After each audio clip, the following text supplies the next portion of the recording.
Hey, what's going on, fight fans? We're here. Another edition of us talking some boxing history stuff. You know what it is? 86 boxing in the Mexico, along with random acoustic thoughts. What's going on there with your random? Big up 86. Thanks for having me, man. No problem. Hey, it's always a pleasure having you in the mix here to share your insights, being the aficionado that you are on the boxing history and such. And this is a special one right here because we're going to be diving into a subject that is sure to have interest, is sure to have people looking different ways in terms of just trying to gain an understanding. Some may have an understanding, some may want to get more insight, all that good stuff. But we're going to be talking about the color line in boxing. As a matter of fact, random someone had dropped by my page. As a matter of fact, they left something on a shorts video. They asked what the color line was. So I figured, what a perfect place to start right there. Just kind of diving into the color line, sort of as you know it there, random. So the color line, put simply, is the refusal of Caucasian boxing champions in the early gloved era refusing to face colored fighters at title level. Some of them had already fought across the color line before they were champion, but once they got there, they drew the line. There were a lot of them, a lot of challengers, including the rival champions. So you'd have colored champions, white champions, but a lot of the white press would just write about the white champions as the champions. So the reporting is uneven as well because of sort of the racially tense underpinning of the time, in a sense. Like it wasn't a very sympathetic time, and there was even school of thought with some writers hoping that when the black boxers would just quit the game, get out of it, leave it to the white guys. Even though we know a lot of the greatest fighters of all time, majority of them are American boxers of African heritage. It's just what it is. Go down your modern greats and your past greats. There's exceptions, of course, but back then they didn't want to know, and they didn't want to put it. They didn't want to put black people in a position in society at this time, just decades after emancipation. They didn't want to put black people in a position of strutting around thinking they're better than anybody because they were still being held down. And so I guess that was the justification behind it. On the face of it, in reality, they just didn't want that matchup. And so some guys, they just drew a color line in a certain instance, which we'll bring up when you bring up one of your charts there. So we'll get to that later. But yeah, that's in essence what it is. The refusal of a white champion to face the colored champions and unify the title lineages. And so if we start, the last thing I'll say, so if we start in the gloved era, we go through all the champions, the colored champions, the white champions. You have two undisputed champions leading, with Joe Louis being the second of them, Jack Johnson being the first, briefly, and then Joe Louis going all the way back in the gloved era. Those are your two undisputed champions. If you really want to get technical and confront the history like baseball's done, the Negro Leagues, like they've confronted that. The records have changed. They've recognized in the greatness. If boxing were to do that, then you got to rewrite all that undisputed nonsense. You're looking at Jack Johnson at the end of 1908, leading into 1909, at which point he wasn't fighting his rival colored fighters. So they started basically a new iteration of the colored championship. So you did have at one point Jack Johnson like a guest in the white heavyweight division, and then the colored championship was being fought between great fighters, all-time great fighters in the heavyweight class: Sam McVeigh, Joe Jeanette, Sam Langford, and later Harry Wills. So that's why it's important to recognize both of these championship lineages, because they're great fighters scattered on both sides of the color line. And even some guys who didn't get for one reason or another, whether they instigated or not, who didn't fight across the line a lot, could still have great careers. So it's not to tear anybody down. It's just to be honest about the decisions these various athletes made. And it was easier to say some BS like, oh, I ain't going to fight a black man back then than it is today. Like today, you get stuff like Hopkins, Calzaghe, I'll never let a white boy beat me, and stuff like that's mild. No one's saying we don't want black people getting uppity, getting a chance at this heavyweight championship. They are less than. You know what I mean? Like if you say that out loud now, you can have some issues. Right. Good points right there, Random. Appreciate you sharing that. Yeah, and I'll further on that, kind of before we dive into the meat of things right there. But you did bring up a good point.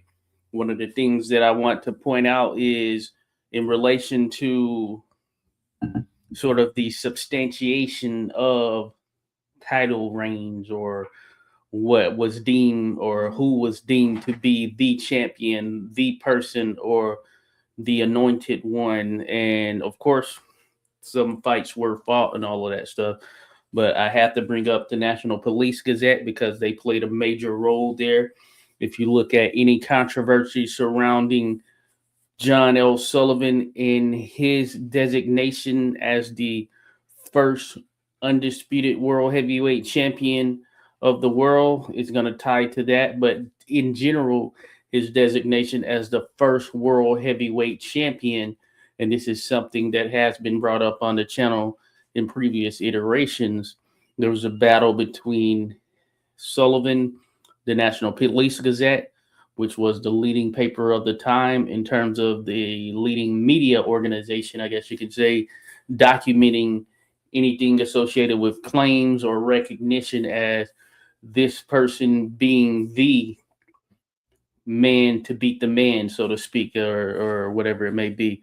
And we'll dive into it a bit further, but they played a role not only in the title that is what we know to be the lineal title, but even prior to sort of that unification, which was mentioned there by Random, as far as Jack Johnson when he was the reigning world colored heavyweight champion when he defeated Tommy Burns. Tommy Burns was the world heavyweight champion, which at that time or prior to that point hadn't been competed against a person of color. So therefore, that in a sense is where this undisputed notion comes about. And if you look at it for what we deem to be undisputed, that is the most logical fit there because at that particular time, there was no question, regardless of whether you think Sam Langford, Joe Jeanette, or whomever would have beat Jack Johnson had they fought when he became world heavyweight champion. But there was no question at that particular time that the number one black heavyweight in the world or a colored heavyweight. So this could have been a heavyweight of any color, but no question it was Jack Johnson at the particular time that he fought Tommy Burns. And he had already fought Sam McVeigh. He had already fought Joe Jeanette. He had already fought Sam Langford. And he had already fought all of the top black heavyweights that were around during that period. So therefore, when he fought Tommy Burns, this was the number one black heavyweight, number one colored heavyweight in the world at that particular time. So that's where this comes from in thinking about it from an undisputed standpoint. So if you hear that John L. Sullivan was the first ever undisputed world heavyweight champion, then that is something, regardless of what one may think, that can be questioned because at the time he did not defend his title against the absolute best world heavyweight champion opponents that were available. Not only was this the case as far as the black fighters, but if we wanted to dive further into it, this was also the case with the best white fighters or what would be deemed to be white fighters that were around at that particular time. So that's what makes it very interesting in relation to John L. Sullivan, though he is widely recognized and is the first world heavyweight champion. We'll give him that designation by virtue of the fact that he did defeat Patty Ryan, or well, he did defeat Patty Ryan for at the time what would have been the American heavyweight title and what should have been deemed the American heavyweight title. And he did defeat Jake Kilrain, who at the time was the world bare knuckle champion.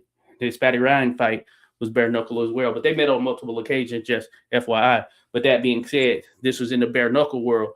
And that's what gained him the recognition as world heavyweight champion, recognized fully by the National Police Gazette after he defeated Jake Kilrain in that fight in 1899. So I wanted to point those out. So this isn't just, we're not just saying it to be saying it. This is just coming with the information as it was presented, as we've researched, as it was there. And as we dive into it, Random, we'll talk about the Colored World Heavyweight Championship.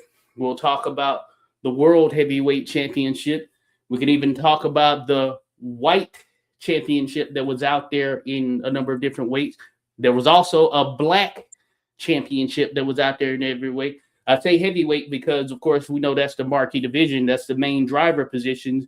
And some of the lower divisions, they had unified fights where the best black fighter and the best white fighter fought for the title. You think about Little Chocolate George Dixon. Think about when others were able to pick up titles like Joe Walcott, first black world welterweight champion, right? So that came about, but it's the heavyweight division, the marquee division, which is the one that ended up being where there was sort of a lag. Not to say that it was the last from a unification standpoint, because that is not the case. We know Tiger Flyers became the first black middleweight champion, and that was in the 20s. But that being said, it's the heavyweight division that is the main driver, and that's where the topic tends to lie most right there, Random. Just wanted to throw that out there. Yeah, good point.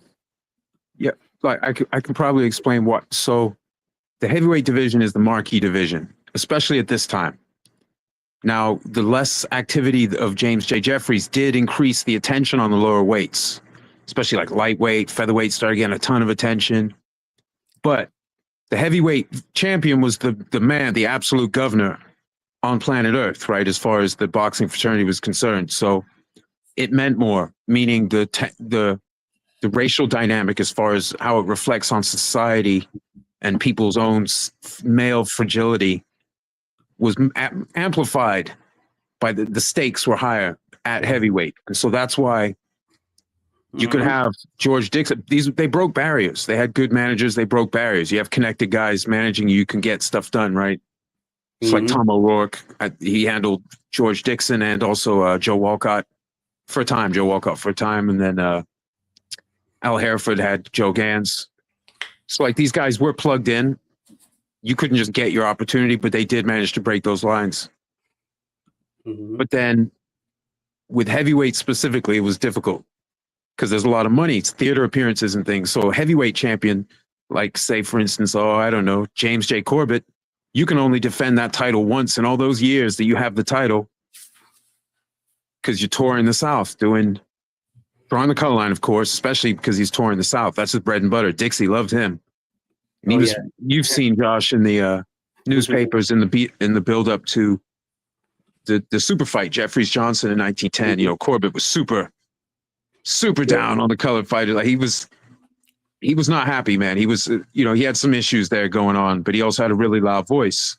He commanded a lot of respect with a lot of the writers, especially a lot of the white newspapermen. So it's hard sometimes in the written record to get. Some guys just don't quite get a fair shake, and you can sense the double standard, but it is what it is. We deal with it. But with the heavyweights, it was I was surprised to read in the press, Fitz, after he had beaten Corbin, had the championship, he said, "I'm drawing the line on Bob Armstrong." I didn't know Fitz drew the line. I've read these quotes from him like, "You got to fight everyone if you want to be the man," But no, he said it to the press. He was drawing the line on Bob Armstrong, but he would back one of his fighters against Armstrong for any amount. But he wouldn't give a title shot. He wouldn't unify. Actually, I don't even know if Armstrong was still the champion then, but he wasn't going to fight him. He turned down his challenge.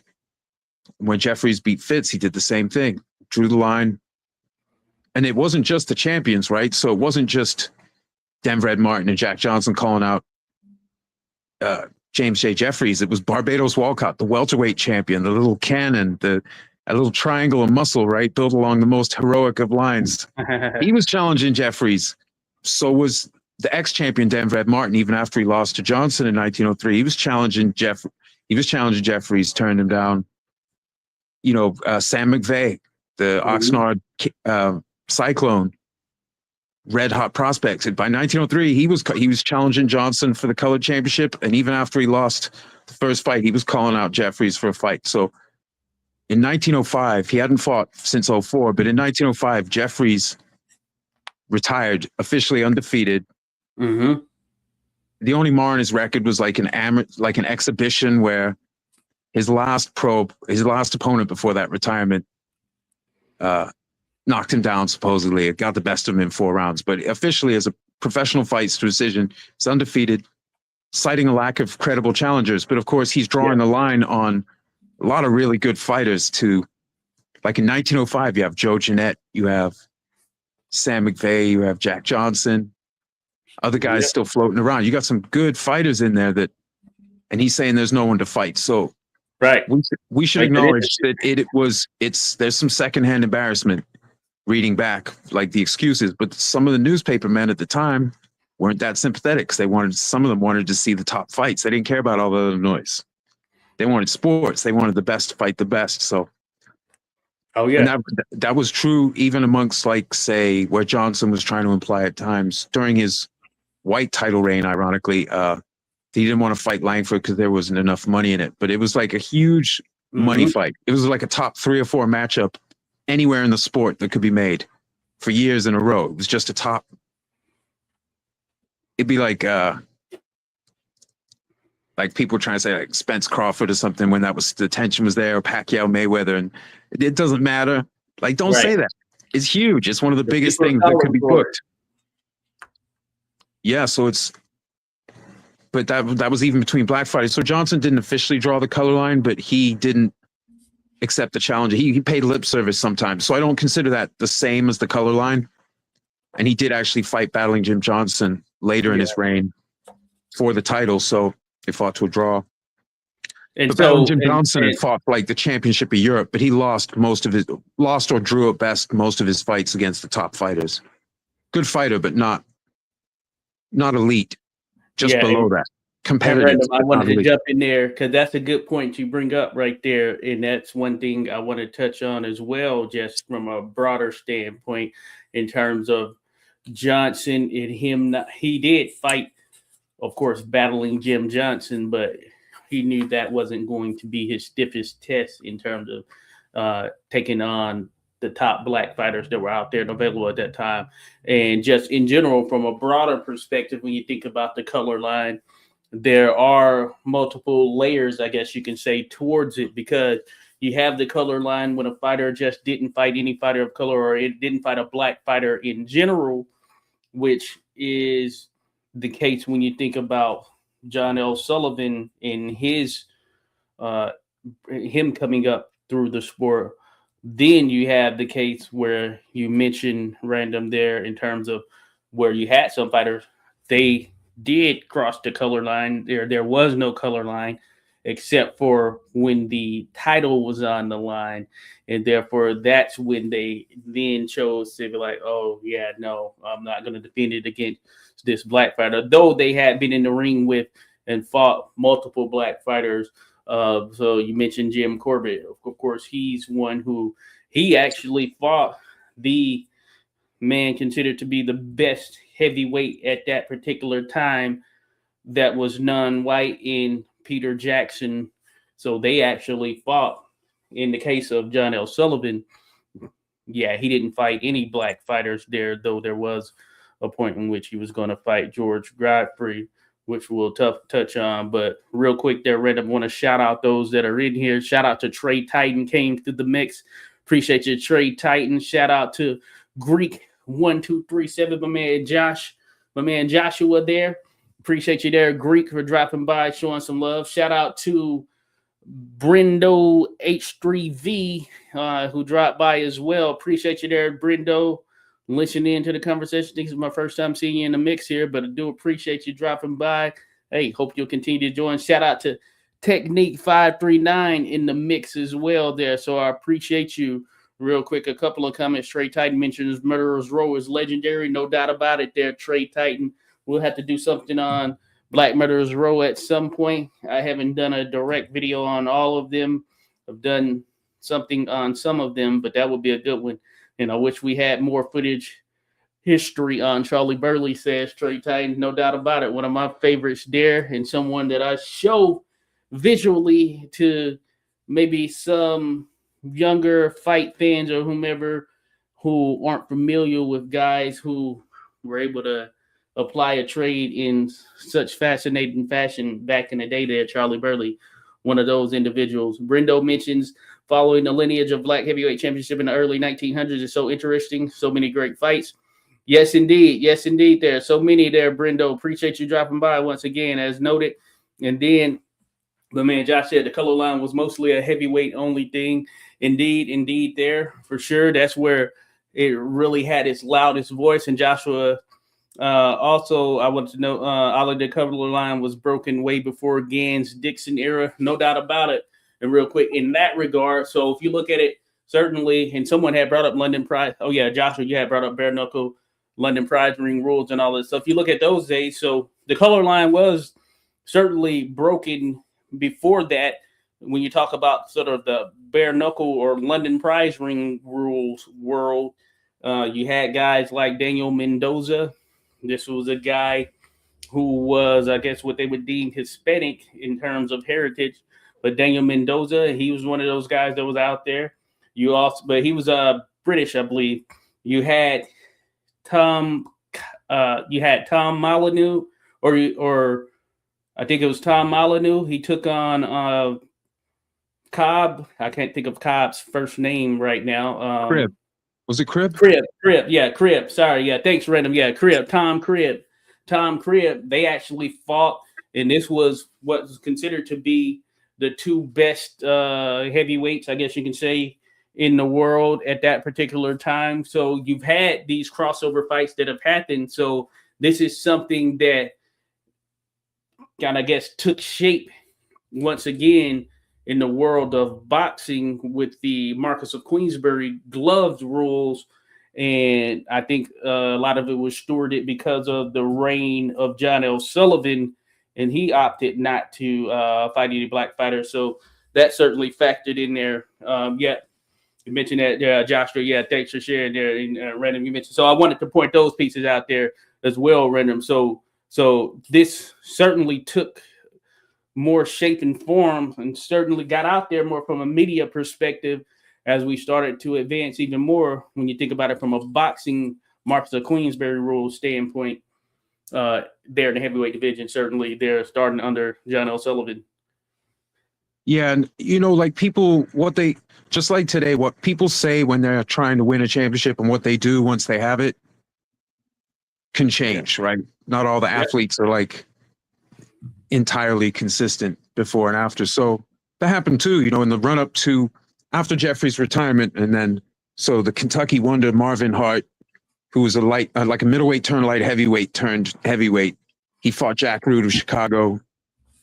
That was his adopted, hometown. Yep. And before the fight, Hart said he was going to defend against all colors. He was all comers. He was sure he was going to win. Then afterwards, he's like, I too draw the color line. But luckily for history, he lost his next fight to Tommy Burns. And Tommy Burns only had a money line. He was the win, lose or draw. I want that money. And so he fought some weaker competition and some better competition. He traveled the world. He was like a traveling champion, which was good for a heavyweight. That was sort of a landmark of sorts in the gloved era. And he almost fought Sam McVeigh in Paris shortly before he actually fought Jack Johnson in Australia, when Johnson was able to unify. So even though the money split was unfair, which is not unique to Johnson's title shot, a lot of people fell victim to that over the generations. But Johnson actually became undisputed, and what should have been the first undisputed colored versus colored fighter was booked for May at the National Sporting Club in London against the top contender, Sam Langford. But Johnson made other plans, and so Langford fought the English heavyweight champion and claimed that championship, knocked out Iron Haig in May. So we had that, and there were the other contenders, like one of the ways that Tommy Burns, was legitimizing this new iteration of the championship that he'd taken from Marvin Hart, was go around and try to beat some national champions. And this is the same thing that like Jeanette, McVeigh, and Langford did, and other fighters when they were trying to get a title shot. They'd go fight for the championship of Europe or the championship of France. Like McVeigh on his headstone says, the idol of Paris. He was beloved there, you know, so he was like the French heavyweight champion. It was the sense of nationality as far as boxing was a little more fluid now than now. And after Langford beat Iron Haig, there was a discussion in the press. Firstly, had Johnson forfeited the title by accepting the challenge, you know, signing for the challenge with Langford and then not having it? Because generally, from what I've read, the champions were often given maybe 6 months to make their money and get their affairs sorted. Then they were expected to defend it. But Johnson had already agreed to a fight inside that timeline. So there was a discussion there. There was also discussion, can this guy from America who's Canadian, can even hold the English heavyweight championship? Mm-hmm. So, and then Langford was just trying to get the Johnson. He went elsewhere. You know, he didn't stay around to defend the English championship. So afterwards, you know, it wasn't necessarily recognized by them. And then they brought in the Lonsdale belts and eventually began their own new heavyweight iteration. But Langford was the last governor of England pre-Lonsdale belt at heavyweight, at least. So yeah, it's complicated, but they would say fight for national championships, especially like the English, French, and Australian. You've seen that, Josh, in your research. Mm-hmm. You know, or like say when Joe Gans was the lightweight champion after 1902, when he stopped Frank Ernie in Buffalo in 100 seconds. Mm-hmm. He his rival Jimmy Britt, who'd been like an amateur star in San Francisco, turned pro, beat two ex-champions, Kid Levine and Frank Ernie, which was very impressive so early in his career. He was like considered the Pacific Coast champion. Yeah. And he also claimed the white lightweight championship, but the press were resistant to let him supersede Gans' claim as the lightweight champ, even though Gans was fighting over the official limit. Yeah. In his fights, including the title fight, although it was only half a pound. But they were hesitant to just say, now you're the champ, because Gans needed to lose to somebody. And when Gans finally did lose on points, it was to Sam Langford, a fellow colored fighter, and it didn't really affect the white championship, but it was used to attack Gans' credibility as champion. Now, Gans wouldn't actually lose the title till years later, but there was always that kind of drama swirling around. You mentioned John L. Sullivan. Yeah. When he got a little older, he was defending himself in the press saying, no, I was too a champion, because people were salty with him, you know, and he was like having to confront that years after, you know, when he was old and broke. But there was some good articles. They're interesting, but so like, you know, it's just like with anything, these athletes make the decisions they make, and we're remembered accordingly. It just, you know, we're trying not to tear people down too hard, because, you know, it's a very difficult, dangerous endeavor, and there's always a ratio of like danger to money, and we're all humans. So like, yeah. So even though it's like a touchy subject, it's not to say you can't have one of these guys, your favorite fighter, like Fitz. A lot of people admire him for good reason, but yeah, sometimes in these instances, people made bad decisions, and that's just tough, man. That's what they did. Yeah. Even some of our heroes, you know, they've seemed heroic. They say never meet your heroes. When boxing, sometimes, you know, depending on what kind of heroes you're willing to put up with, it can be tough sometimes. But the fact that it's very difficult and dangerous and so entertaining and so high stakes, there is a prestige involved, even with its dirty underpinnings. You know, gambling and the entertainment and leisure industry, which is always attracts corruption. But it's just a great sport. So these guys, you know, a lot of them have baggage. Like Jack Johnson, a historic figure. Yeah. But he was screwing up right. He was undisputed for like a couple months. But already in January, he'd already indicated he wouldn't be going to London to fight Langford. So some people were trying to say, well, he's not champion until he fights Langford. Right. And then that repeated itself after Langford beat Iron Haig. And I think Johnson canceled some theater appointments in England. He decided not to go because after Langford beat. I've seen people reference out after Langford won the English heavyweight championship. So yeah, so Johnson, even though he's a great historic figure and a trailblazer, he has his own baggage. Yeah, He all denied these a lot of guys. guys their Yeah, opportunity. yeah, all these guys came with some form of baggage in some shape or form there for sure. Read them real quick. Want to shout out to Neo Bides in the building, my man Bides there. Appreciate you there, Bides. Good to have you in the mix here, bro. Gonna check us out on Boxing Shit. We're gonna try to do it on this Friday. Let's try to see what's up there this Friday, Bides. Get it back jumping off again. Appreciate you dropping by there, buddy. And shout out to Joe in the mix. Hey, Joe. Joe mentioned we know our boxing history, sitting back listening and learning. Hey, Joe knows his boxing history as well there for sure. So salute to Joe. As I mentioned, Joe, I've run into him on a number of quizzes over on Bruce Gass's channel, and Joe always wins, so he knows some That's stuff for awesome. sure. He definitely knows some stuff. So salute, respect Joe, no doubt about it. And always great commenting with you there in the comments there, having dialogue and such there, Joe. And real quick there, random, I wanted to mention before I bring up this graphic, but two things you touched on. You touched on the belts and kind of how some of the other ones are out there, Pacific Coast, you name it. But just from a belts perspective, I did want to bring up that's very interesting in itself as well, because while we mainly look at the world heavyweight title, for instance, and again, sticking with the heavyweight division, though there are other ones out there, middleweight and so on and so forth. But we look at the world title, certainly the world heavyweight title, but there are other belts out there as well that held prestige. And I kid you not, at one point, you can make an argument. This was in the 1800s.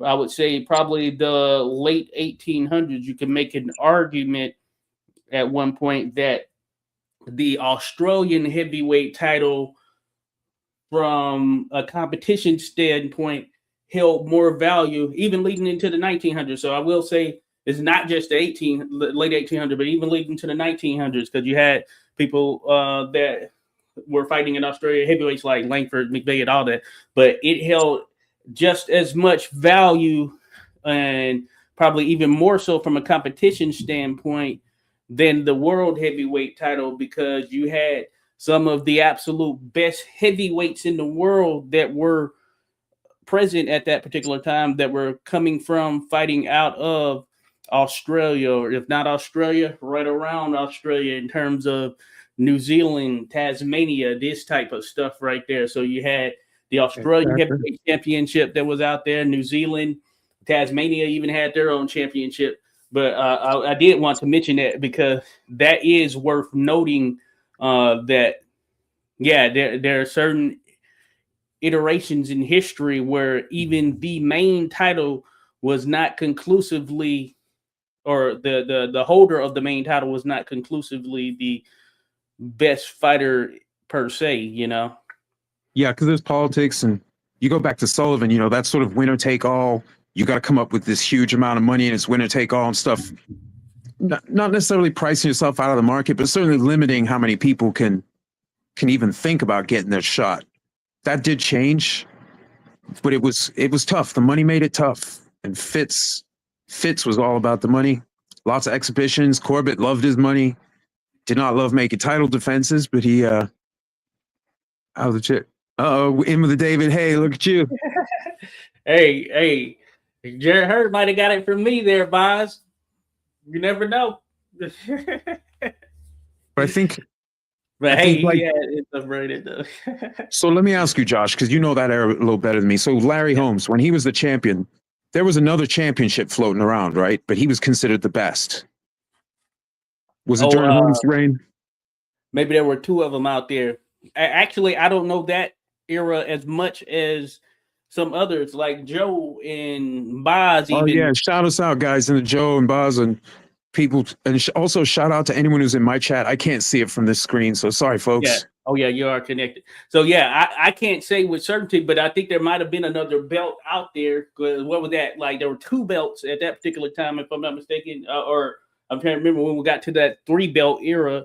But those in the chat, you may know during his reign, I can't say for certain, but I just know of course, what ended up transpiring in terms of him and Cooney being like the two I guess, top dogs there are considered at that one point before they met, of course. Right. So So you have instances where there's more than one championship, but one of the guys is pretty much recognized as number one. oh yeah, Joe yeah. Calzaghe. You know, like by the end of his run at Okay. 168, you'd be like, that's the guy. It doesn't matter about the belts at this And point. Joe mentioned Paige, Witherspoon. They all had belts when Holmes was champion. And Larry had given up the WBC title. Right. Oh So yeah, you have like, so when, Cutzia and Weaver. Yeah, I remember those two. right. So when Jack Johnson was the colored heavyweight champion, James J. Jeffries was the white or world heavyweight champion. You know, a lot of the writers and people considered Jeffries the best. They were both champions, but they considered Jeffries the guy, right? And so it's all throughout history. You have that. Sometimes you have splits in the lineage for one reason or another. And until it's resolved, but that people still have a sense of who the guy is. But you mentioned before about regional championships and things. You know, one of the great performances in ring history, Hairgreb's first fight with Gene Tunney, that was for the American light heavyweight championship. That's one of the most vicious elite versus elite beatdowns in history. Oh yeah. And it's for a regional or you know, national title claim. Gene Tunney. Say again? Grab Tunney, right? Yeah. Because we talked about that before. Yeah, good point. Yeah, because that was for the American heavyweight title, not the light heavyweight title of the world. But yeah, go ahead there, Random. I'm trying to remember who had was it Battling Levinsky had the light heavyweight title at the time? At that time? I know Greb had beaten him while he was champ, but it was in newspaper decisions, so he would have had to stop him to take the title. It could have very well been. If anybody knows out there, I could certainly look it up. It could have been Levinsky. Also, shout out to, there were times when they had like white champions because of a dominant black champion in the early era. So, like with Jimmy Britt wanting to be the white lightweight champion, you know, which not everyone took that serious. They did make note of the claim though. And then when Joe Walcott hurt himself in 1904, shot himself in the hand on accident, there was like a white welterweight championship that sprang up until Walcott came back and lost to Honey Melody, and then he pretty much had no claim at that point. Good point, Random, and that made me think, because I had mentioned earlier there was a black heavyweight championship. Klondike Haynes had the black heavyweight title at one point, and he was saying that he was the best black heavyweight in the world. Now, it's one that never fully took shape in terms of, there were like, I think 3 holders, him and maybe 2 others, or it could have been him and 1 other, or something like that, but it never really took hold. It was never fully substantiated by any main media source or anything of that nature. But Klondike Haynes was going out saying that he was the top dog. And of course, Klondike Haynes, Jack Johnson did knock out Klondike Haynes at that particular time. I don't recall if Klondike Haynes was still calling himself, here, now that I think about it, I don't recall if he was calling himself the black heavyweight champion at that particular time, but he was knocked out by Jack Johnson, I do recall. Shout out Bruce Gass. Big up Bruce. In the mix. Yeah, there was even some controversy as to whether Frank Childs had the colored heavyweight championship from Bob Armstrong properly yet, where he could lose it to George Byers. But then he got, Childs ended up with another claim. So Frank Childs alternately could have had 2 title reigns as the colored champ or 1 uninterrupted. So sometimes these claims, people make the claims anyway. I think it was one of Sam Langford's late career fights with Jack Taylor, maybe. It was billed as for the colored heavyweight championship, and there was no mathematical way that that claim could have been active for them based on their recent results. It's just, so there is a bit of a mess. It's not an exact science because you don't have a national commission. You don't have, it's like championship by acclaim. So that's how you can have like John L. Sullivan having to write to the papers all angry in like I think it was 1903, saying I was the champion. I was the champion, listing his whole stats, breaking down, giving his bio, explaining himself, so it's not set in stone. So like but it's really the fighters make the title. I mean, think about like, what was the lineage of the title when Bernard Hopkins and Roy Jones Jr. fought each other? That was a vacant title. There was no lineage. There was no beat the man who beat the man. It was an empty title, and they were Did that two happen? hot shits, and they came up and had a great, a fight. But there was no lineage. So just because there's breaks in the lineage, it doesn't mean great fighters or powerful competitors can't get in there. In Yeah. fact, Hey, Calzaghe, one of my Ren, just want to say shout yo out yo Bruce. I just had mentioned you there, Bruce. We were just talking about your quizzes there, and Joe winning all the quizzes, unboxing history stuff right there. So good stuff there. Bruce is in the mix there. Be sure to go check him out, folks. Go follow Bruce Gas Boxing Jazz. I'm gonna try to be in that next one there for sure, Bruce. I know I've been saying that. I miss him. It's like, dang, and then I find out. And I'm not in the mix there, but I want to get there on time, right from the jump, But that's what Joe does this thing right there. but yeah, I was just mentioning that at random. Yeah. So there's a lot of claims. So like, I feel like it's a little different when they're setting up, say, a white championship claim, because there's the ones drawing the line. So they're like, it's self-inflicted. So I don't know if I don't hold that in the same esteem. But if the great fighters or championship level fighters have these various claims, I mean, it's just what it is. Because a lot of times back then, schedules were busy enough. They would have the fight, they'd resolve it, and there would be some money involved because of that tension. So it is what it is. But yeah, but like for the most part in the early era, at least at heavyweight, they just wouldn't unify lineages. So shout out to Tommy Burns for breaking the pattern and being willing to unify the lineages, even though it didn't stay unified. Because I think it was in February, Jeanette and McVeigh had the first of 3 fights they were going to have that year for that claim. So this was before Langford had fought Iron Haig in May, but after, a couple months after Johnson had beaten Tommy Burns and basically said, I'm going to do what I want. I think he changed managers too. He's like, I'm going to do whatever I want. And so very quickly there were people fighting for that claim, because that's the same thing when Sam Langford couldn't get fights at welterweight after Joe Walcott hurt himself, and he was like a top 2 or 3 welterweight in the world, and he just couldn't get. So he claimed the American championship, put up a forfeit, and then it's like, okay, made a claim. Can't claim the world championship because Walcott, some people thought he retired, some people weren't sure. And Walcott actually was booked to face Langford before he ended up actually coming back. He pulled back out of the fight. But so when it's difficult, sometimes you just make a claim, put some money behind it, and it is what it is. So it feels bootleg, but it's a sport that was, based on gambling, really. Like initially, like you're putting money up free against each other, winner take all. Often people are gambling around you. So it didn't come out of some clean, pristine thing. And hey, real quick, random, since you brought that up, claims. We were talking about that. We can talk about the claims aspect of it as well, because I've had some arguments on the channel with, or in particular, I'm thinking about just one individual who was telling me that the colored world heavyweight title didn't exist. And what I was noting to him is that, hey, if you look at what a lot of this was substantiated by virtue of claim and media recognition, and them essentially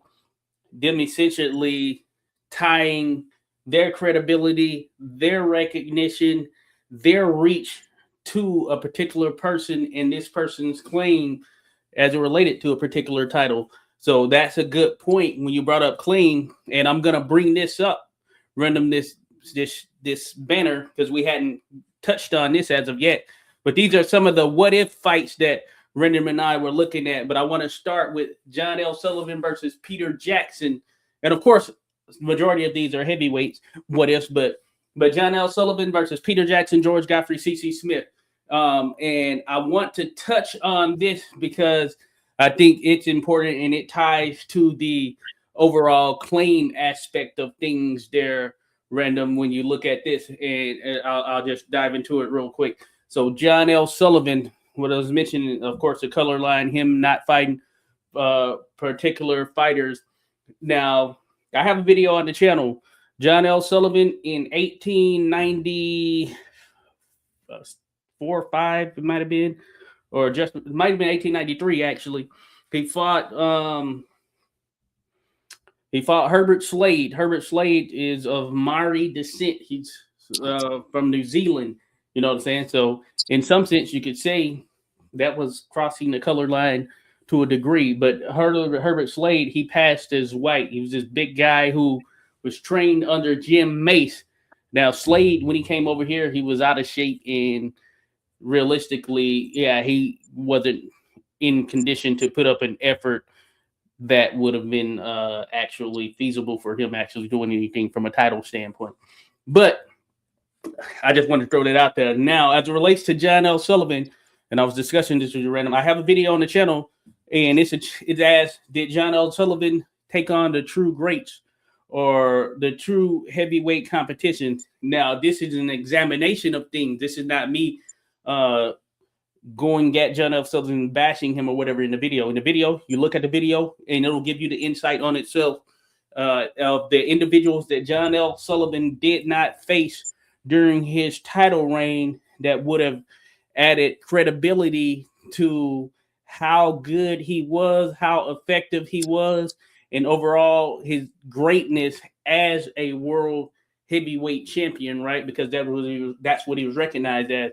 I told you earlier, a lot of that was substantiated through the National Police Gazette. I'll say it. I'll just reiterate it real quickly if I could. Again, when John L. Sullivan defeated Patty Ryan at that time was the bare knuckle champion. And in defeating him, that made John L. Sullivan the American bare knuckle champion. So you can say Patty Ryan was the top American bare knuckler.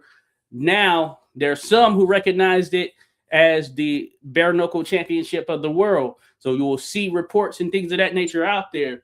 I'm not here to determine or decide for you what you as an individual recognize it as. You could view it as being the world. You could view it as being the American. But I'm just letting you know from a wide recognition standpoint, it was regarded as the American heavyweight championship.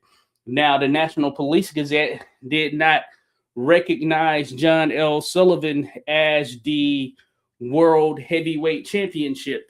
And even when John L. Sullivan went on to defend titles, he even beat Patty Ryan and Marcus of Queensberry rules, all that good stuff, he was not recognized by the National Police Gazette.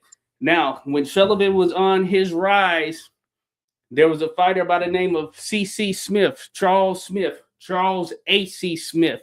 You'll see that as well. You'll see C.A.C. Smith as well. This is a black fighter who ended up becoming, he was the first to claim the colored world heavyweight championship. And when he made this claim, he established himself, opened a challenge, which is typically how it goes when anyone is making a claim, to anyone in the world to come and take said claim from him, right? So he made this claim. Charles Smith was backed and substantiated through media by the National Police Gazette, Richard Kyle Fox. He actually put his financial backing behind Charles Smith, recognizing him as the colored world heavyweight champion, the very first, right? There was a point in which John L. Sullivan was 16-0 under Marcus of Queensberry rules, right? And Charles Smith was 16-0 with, I believe it was 2 draws at that particular time. And the National Police Gazette, by virtue of the public as well, they were clamoring for that fight between John L. Sullivan and Charles or C.C. Smith. And this would have been at that particular time, and it would have taken place likely in around 1881 or 82 or something like that. You would have had the number one recognized white fighter there, thinking about it from America's standpoint, against the number one black fighter there. And this could have happened. And Charles Smith, he even came to Boston, which is where the area where Sullivan's from. He's from Roxbury. That's where at least he was born. But this Boston area, but the fight never materialized, right? So I wanted to point that out because this was, because C.C. Smith's claim was established, or he had established a claim, and then it was recognized by the National Police Gazette. Lo and behold, John L. Sullivan, as I had mentioned earlier, his status as world heavyweight champion was not recognized by the National Police Gazette until he defeated Jake Kilrain in 1889. So if you look back at some of the historical clippings, research, things of that nature, you'll see up through that period, there was a beef between Sullivan and Fox. And one of the things, it wasn't solely this, but one of the things that was tied to it, of course, was the National Police Gazette. They didn't recognize Sullivan as the world heavyweight champion. And they noted that for the National Police Gazette, the world heavyweight championship had previously exchanged through bare knuckle contests under these rules where there were not gloves, because Sullivan, he was operating as a glove fighter full time. That's one thing to understand. When Sullivan he was trying to avoid trouble, he got in trouble for that Patty Ryan fight, and I have a video that dives into that. But he was operating as a glove fighter. He was never recognized by National Police Gazette after he defeated him, and therefore that's why John L. Sullivan ended up taking that fight with Jake Kilrain. If it weren't for the fact that the National Police Gazette wouldn't recognize him as the world heavyweight champion, John L. Sullivan, he would not have fought in a non-gloved competition against Jake Kilrain in 1889 to substantiate such. The only reason he did it is to get that recognition right there, because he was already in trouble with the law in the same area from previously in fighting Patty Ryan down there. And therefore, this is what made him, or this was the reason behind him actually taking this fight with Jake Kilrain. And after that, he was recognized as the world heavyweight champion. Now, as mentioned, Jake Kilrain, he was American, right?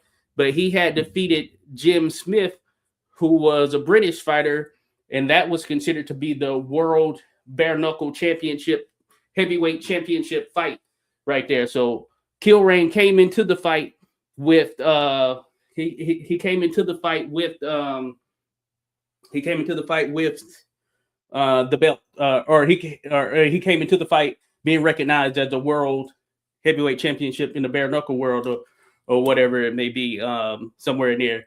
Now, did Sullivan fight? Joe asked, did Ryan fight, or did he fight Ryan bare knuckle? He did.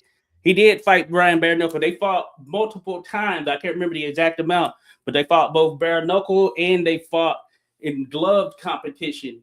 The fight in 1881, I believe, or 82, it might have been 1882. I believe that was a bare knuckle contest where Ryan came in, and Ryan, I guess he was dealing with an ulcer or whatever. This was like a 3-rounder, and after Ryan and Sullivan fought, Sullivan did defeat him, but he still was not recognized as the world heavyweight champion in that contest, even though he did defeat Ryan, and it was bare knuckle, and they did compete under the glove rule or competition or whatever it may be. But that being said, from there, yeah, you had this period with Sullivan. By some, as I mentioned, some recognized Sullivan as the world heavyweight champion as far back as 1882, 1881, or whenever it was. But it wasn't fully recognized there as far as him being the world heavyweight champion. So I wanted to point that piece out. And of course, we had to look back on some of the video. I've documented in some videos, and I had to look back on it myself to tie up some roots or whatever, or tie some strings and things of that nature. But I'm giving it to you as I recall it here off top from just knowing about it, just from going through that process of researching it and everything. But that being said, yeah, there was an issue right there in between said recognition and such.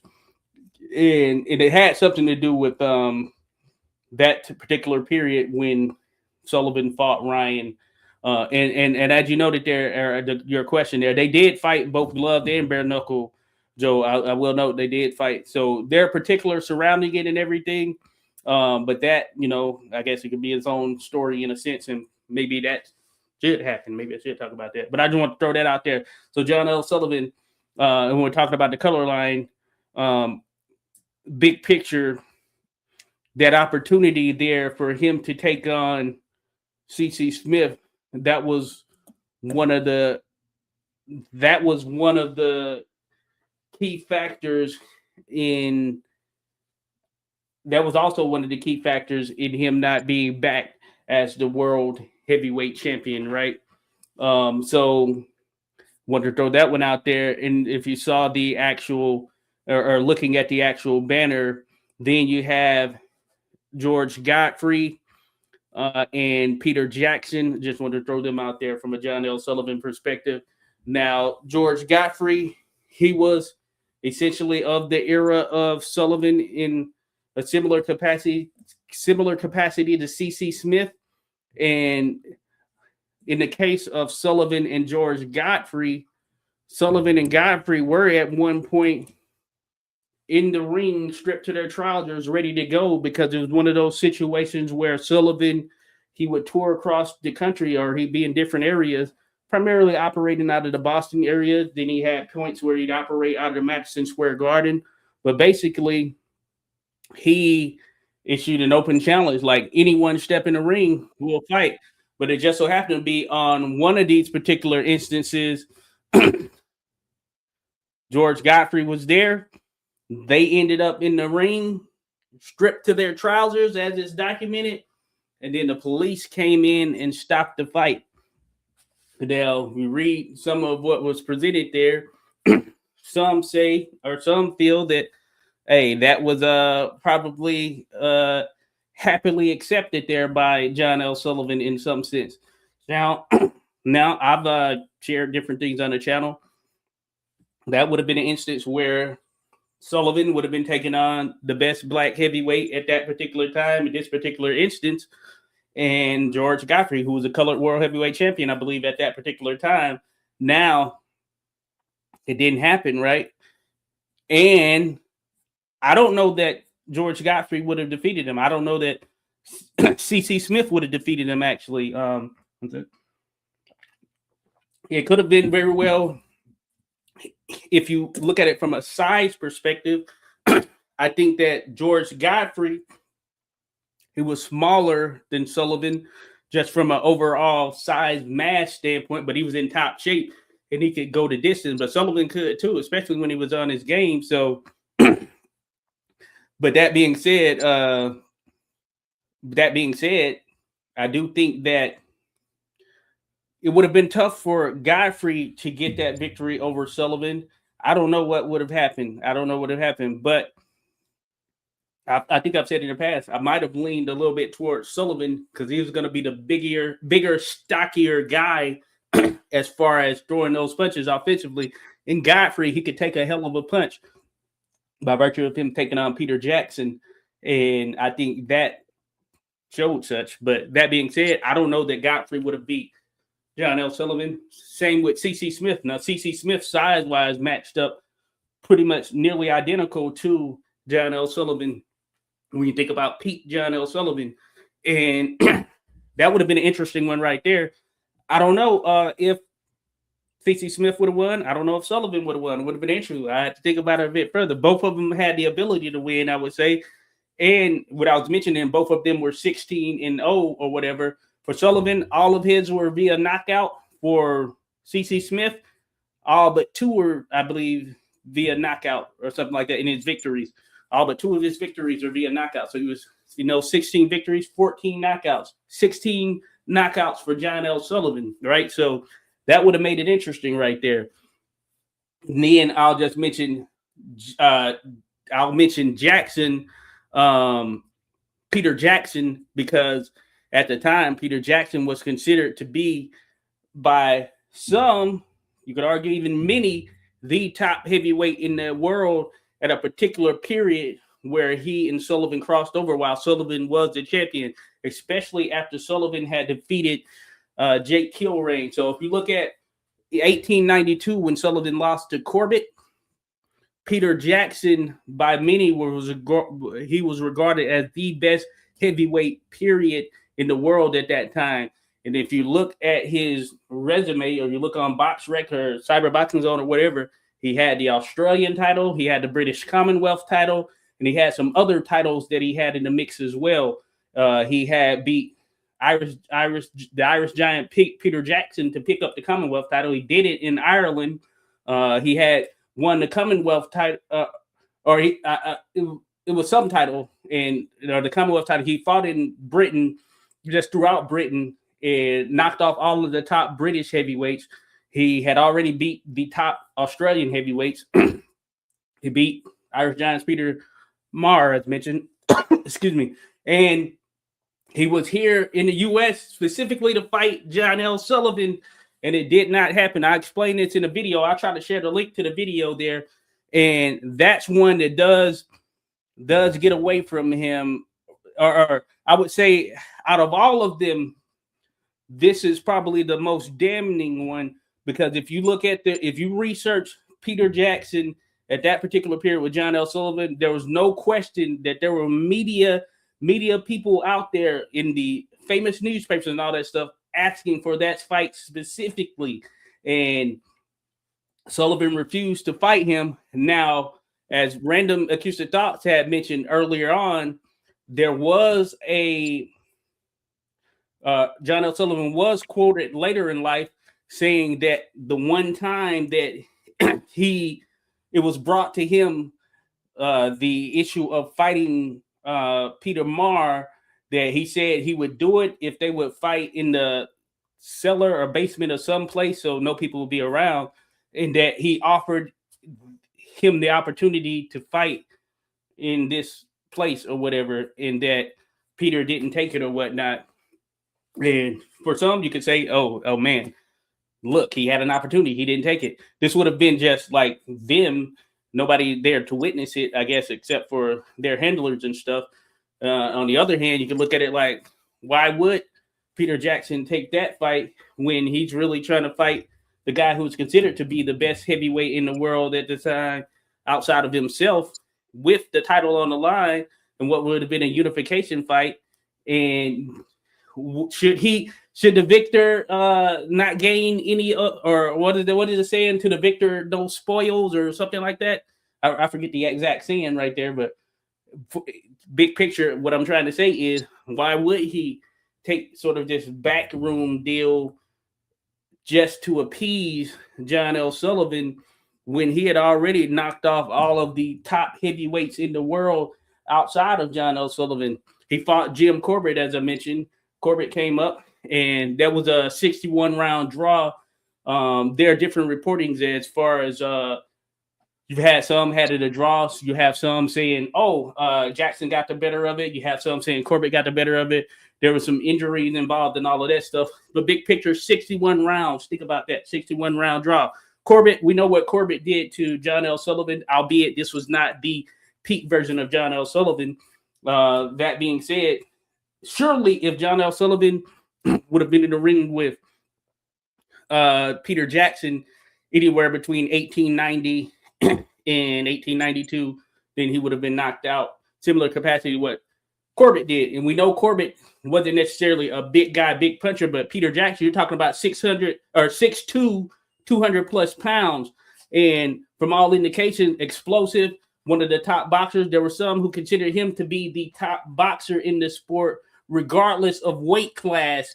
And, you think about this in the 1890s at that particular period. They considered the late 1880s and then early 1890s. There were those that considered Peter Jackson to be the top boxer in the sport, regardless of weight classes. And he was a heavyweight right there. So that should tell you everything you need to know. You think about some of the guys who were in and around the sport during that particular period. So I just wanted to bring that piece of it. So those are probably those three. And realistically, the Peter Jackson, I would say that's probably the most damning one for Sullivan that didn't happen at that particular period in time. Just in my opinion, I think that's the most damning one for him. But even if you look at Sullivan outside of just not facing those guys, let's just say we take the black fighter out of the equation. He didn't fight others. He didn't fight during that period, which I highlighted in my video. He didn't fight Paddy Ryan, who outside of Peter Jackson was the best Australian heavyweight in the world at that particular time. And you could say he was the best heavyweight outside of Peter Jackson and John L. Sullivan for a period there. So you had him, you had other guys where it kind of could have, Sullivan could have potentially fought them. That's not necessarily though, where things would have had to shape up well, like Bill Farnan, who was one of the top Australian boxers, a guy who Peter Jackson early in his career, he lost twice, I believe it was, to Bill Farnan. And that was a learning lesson for Peter Jackson. Peter Jackson trained by Foley, William Foley. I think it's William Foley. Shout out to Historical Boxing Society. He did something on him. So Foley was behind a lot of the top fighters out of Australia. But Peter Jackson, he didn't start out as the fighter that he will become. It's just that at that particular period, I think he was the best heavyweight in the world.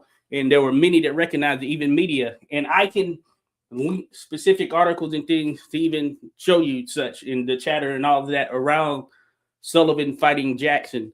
But I'll leave it there, Random, before we move on to the next guy. Yeah. I mean, for Jeffries, well, for Fitz, obviously, there's some good matchups, but Jeffries, like Fitz and Bob Armstrong would have been a really good one. So Armstrong's a big fella. Fitz wasn't overly large. He just hit like a truck. He was like a wiry frame, but Armstrong was big, especially later in his career and even after his career when he was a trainer. He was a big fella. That would have been a good fight. But yeah, we got Jeffries. Denver Ed Martin wanted to fight him when he held, well, not just when he held the Color Championship, but that as well. Jack Johnson, Sam McVeigh, they were all calling for Jeffries' fight. So was Barbados Walcott, the welterweight champion. He wanted it. Well, even before he was welterweight champion, Barbados Walcott wanted all the smoke, man. He had an open weight challenge. He was 5'1.5". He's up with a giant chest, and he was just like, I'll fight at any weight. And he knew how to weaponize his build, and he hit like just a monster. So, that would be the extreme example. That's kind of a little freak show, but thing is, Barbados Walcott didn't just issue challenges. He did fight heavyweights. Comical size differences, but yeah, Jeffries, of those matchups, I would love to have seen Jeffries, Jack Johnson, like around 1903, 1904, maybe even 1905. But like by 1905, Jeffries wasn't very active. So 1904 was his last fight. So maybe like 1903, when Johnson wasn't at his full size yet. He was pretty lean then, but he had all his cleverness and vast experience. And like Johnson's thing was he was too clever for the big guys often, and he's too good at using his size for the little guys. So that would be a lot of the equation in during his career, especially when he was the champion, and then Langford was his main contender most of that time, because Langford would be giving up size, but Langford actually hit harder than Johnson, and by then had more ring experience than Johnson across multiple weights. So that was part of the equation. But Johnson was really good at using his size as well as very clever. But he wouldn't have been the harder hitter, even though he's the bigger man. So there's some strange equations out there. But like you'd mentioned, like the size difference, like with Godfrey and Sullivan, but like Charlie Mitchell wasn't that big of a guy. And he gave Sullivan a real good fight. And I think it was 1888, Chantilly in France. And I remember that because I saw after Joe Jeanette and Sam McVeigh had their second fight of 1909, the 49 rounder, the French paper was saying, I think it was the French paper, or maybe it was the ref, but someone was saying that it was the greatest fight seen in France since Charlie Mitchell and John L. Sullivan in 1888 in Chantilly. So, hey, good one right there, Random. Now you have varying things. Some think that Charlie Mitchell practically ran the entire fight. It did end up being a draw, agreed upon draw by the teams or whatever. But that being said, it was a good one right there. And Charlie Mitchell, he was about 160 pounds, somewhere around 160 something pounds at that particular time. Now he was considered a heavyweight, but he was like a heavyweight in similar vein to some of the past, especially crossing over that London prize ring world, bare knuckle world, where they weren't necessarily what we know to be with the 200 pounders and such. But Mitchell, he would more so be a middleweight, kind of even maybe getting up to light heavyweight in that range. But he was, I believe he was 160 and something in that, 160 something pounds in that contest in France. Now, I believe it was under London prize ring rules. And in London prize ring rules, if a knockdown occurred, that was considered to be the end of the round. I know it went for, I believe, I want to say around 3 hours or somewhere in there, between 2 and 3 hours, I want to say. And there were reports that there were points in which Mitchell was intentionally dropping to end the round or whatnot, but it was essentially the first time. Really, it was a kind of blemish for Sullivan, just from an overall standpoint, just considering how it actually went down, and Mitchell being the smaller guy and Sullivan not being able to essentially knock him out, because he was known to knock a lot of his opponents out. The majority of them, as a matter of fact. Shout out to Strength and Honor, but he mentioned he had about 70 KOs or whatever. But yeah, Sullivan, he was known to knock pretty much the majority of his opponents out. So that was something that was brought up there. But you're right, Mitchell was one they reported on. So it's very interesting. And there's only a select few that got to see that fight. And it ended up raining and all of that stuff. And I think it got muddy and all of that because it was outside. He was outside, and it wasn't the traditional ring as we know it. They were on good old-fashioned dirt, mud, and they ended up calling it. Just wanted to note that right there with Charlie Mitchell. Damn good fighter, though. Yo, Josh, with you saying that, it's just occurred to me, maybe what the press meant was the greatest contest, as in the longest. Oh, yeah? Because that went for hours, and that Jeanette McVeigh went, so that would make sense in that context. Even if the other one wasn't a good fight, they're like the greatest contest. They literally just fought for hours. Yeah. Especially in the days when not everyone gets to see the fights. So they're reporting on the results so fighting for hours, like the imagination kicks in. So maybe that's what was being referred to.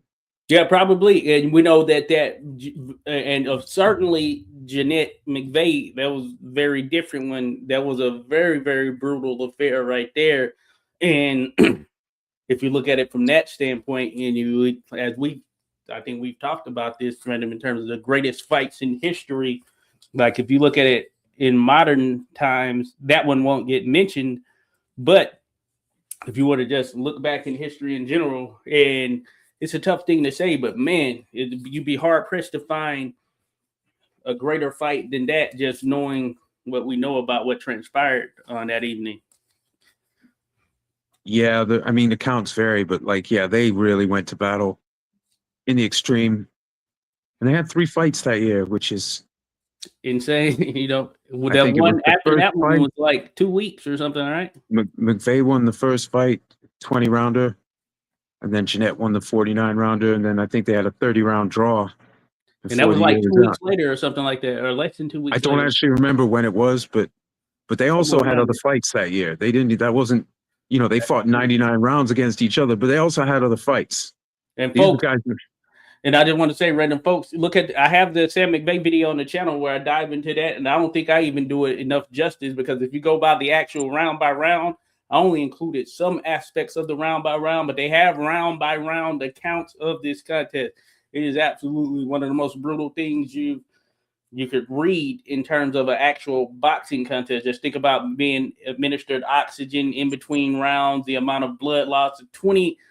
Jeanette was knocked down, I want to say 27 times or something crazy like that. And another, how many ever for McVeigh? It's just like a brutal affair. And check out that video on the channel for Sam McVeigh. On Sam McVeigh, because I touch on it, but like I said, I don't think it even does its true justice. Yeah, these are great heavyweights, and because of the title structure, the strength of their resume and the level of competition isn't fully expressed in title fights, colored or otherwise. They just had a really rich schedule, and they're fighting each other and there's these amazing battles that happen. So like even though like a time like during Johnson's reign, he became less active, but they didn't. They were fighting tons of fights. So viewing boxing history and including the colored title lineage, it really does fill out what was happening with titles because if you ignore them, as some people do, stuff can look pretty stagnant, right? Like, okay, Sullivan, oh, Corbett barely fights for the title when he's the champ. And but that's not a gap where nothing happened. That's just, when was Corbett? 1892? So Peter Jackson renounced his claim. Bob Armstrong won the colored claim in 1896. Fitz beat Corbett in 1897. Frank Charles won the colored claim in 1898. George Byers got him off it that same year. Jeffries beat Fitz in 1899. Frank Charles got the colored title again in 1899. Denver Ed Martin in 1902. Jack Johnson in 1903. Yeah. And then Jeffries retires in 1905. That's different than just, oh, Sullivan, Corbett, Fitz, Jeffries. There's a big difference. And so these championships, regardless of the relative esteem they were held in, they both should be recognized properly. And sometimes the claims are muddy, but that's life. Hey, Random, in your research, just because it came up here, it was talking about, because Poppy Chu mentioned, see y'all about to maybe dive into the history of steroids and boxing. I wonder if the boxers were taking enhancers back in the day. And Joe mentioned they took cocaine. I know cocaine was around back in the day and all this stuff. What do you have any recollect on anything surrounding like cocaine or I guess that potential type of drug? And no, I haven't encountered it. Now they were in some brutal contests, as we know, where just like they were pushing the human body far beyond the limits of what you would see today, or you would get thrown in jail today for some of these fights that they were having back then. So, or even having a little bit of a drink. I know that there was whiskey and things of that nature used in the corners and all that stuff, just to get them, keep them going out there for these long, drawn out contests that were going hours and such. Yeah, but I haven't personally encountered reports of people using cocaine, but that's not to say it didn't happen. It's not something I've. Yeah. But as far as like stimulants, well, Langford at times in his career, like there was a time when he puffing those cigars in the corner. Oh yeah. And probably had a drink, maybe a little drink before the fight. I'm sure plenty of guys, I don't doubt that these things have happened, but I don't know. It's not really my area of study. It's not something I've come across. And it's tough, certainly because the sport, if we think about it compared to now and back then, the differences there. And then, it was borderline barbaric in many instances back then. So I wouldn't doubt that, you had to do certain things to keep certain people wired to be able to withstand. And it, maybe not all of the fights, but you have, I think the longest fight ever is like 7 hours and something. And you just think about that. It wasn't just a outlier type of occurrence. It was a routine thing that was happening on a regular basis in terms of some of the fights back then, where it was nothing to see a 2 or 3 round fight. And those are listed as some of the greatest that the sport has seen. In some instances, Danny Needham and Tommy Ryan, they went for some crazy amount of hours that I can't recall right now, but it is in a video on that on the channel or whatever. But the amount of hours is ridiculous. And you think about it, and this is not just under, and I'm talking about under Marcus of Queensberry rules, where it's 3-minute rounds with that 1 minute rest. Just think about that. You're going for 2, 3, 4, whatever hours, but oftentimes back then you had a lot of unlimited fights. So people weren't leaving until they saw one fighter go down, and they didn't care what it took to get that fighter down. Yeah. There's a lot of different versions going all the way back, versions of the rules, versions of how title claims function. Yeah. It's like it's the sports legacy is so rich. There's just so many versions of the setup and how things will come about. Sometimes at the same time, depending on region or country. So it's hard. It can be a challenge to compare it all. I just Yeah. think it's important to recognize it all. Oh, yes. And then the color line, coming back to the color line, you mentioned Tommy Ryan. The Oh, big yeah. fight for him was Barbados Walcott, who some said that Ryan went up to middleweight to get out of being called out all the time by Barbados Walcott. It didn't stop anything. Barbados Walcott was calling a lot of guys out, even heavyweights. So he didn't have a problem calling out the middleweight, but Ryan drew some criticism for drawing the color line. And even saying he would fight him and then drawing the color line anyway. Yeah. After Walcott won another fight, called him out. There was money involved, and he drew the line. That happened. Another one that was up on your thing was Sam Langford and George Gardner. There was a club in Chelsea, Massachusetts, Boston area that was trying to put that match together. Gardner famously lost the light heavyweight title to Bob Fitzsimmons in 1903, where Fitz became a man who attained 3 different weight class championships. But in 1905, the club wanted to get George Gardner in there with Langford, and Gardner drew the color line. Even though Gardner had fought great black fighters, he just drew a special line. The papers didn't let him get away with it, but he just didn't want to know. So that's another version of the color line where it's like extremely selective, and that wasn't even for a title. He wasn't champion anymore, and Langford wasn't a big guy, but that, in 1905, in Christmas Day, Langford fought Joe Jeanette in his first heavyweight fight. And so Gardner would have been in that range between then and like early to mid 1906. They could have fought. Gardner would have had a size advantage. He was a good fighter, but he just didn't want to know. Same with Tom Ryan and Joe Walcott. And Tom Ryan's a great fighter himself, but he didn't want that one. So I think that's. And actually, shout out to like the potential James J. Jeffries and Sam McVeigh fight, because when Jeffries was getting toward the end of his title reign, McVeigh didn't have a ton of experience, but he was a knockout guy, and he was a tank. He was already 200 plus pounds when he started in the game. So Jeffries being 200 plus, he was a little more heavyset by then. He wasn't quite his former lean self, but Jeffries was a real unit, and so was McVeigh, even if he would have been a little bit lighter. So that would have been a good fight. McVeigh was physically formidable. And just because Jack Johnson was able to beat McVeigh in 1903 doesn't mean Jeffries necessarily could have. Oh, yeah, true. Because Johnson was the cleverer fighter. Jeffries wasn't a dumb fighter, but Johnson was famously clever. So he was able to handle McVeigh's raw intensity, but not necessarily raw, but two-hand punching knockout threat. So that would have been a good fight too. Yeah. Hey, and I know we've talked about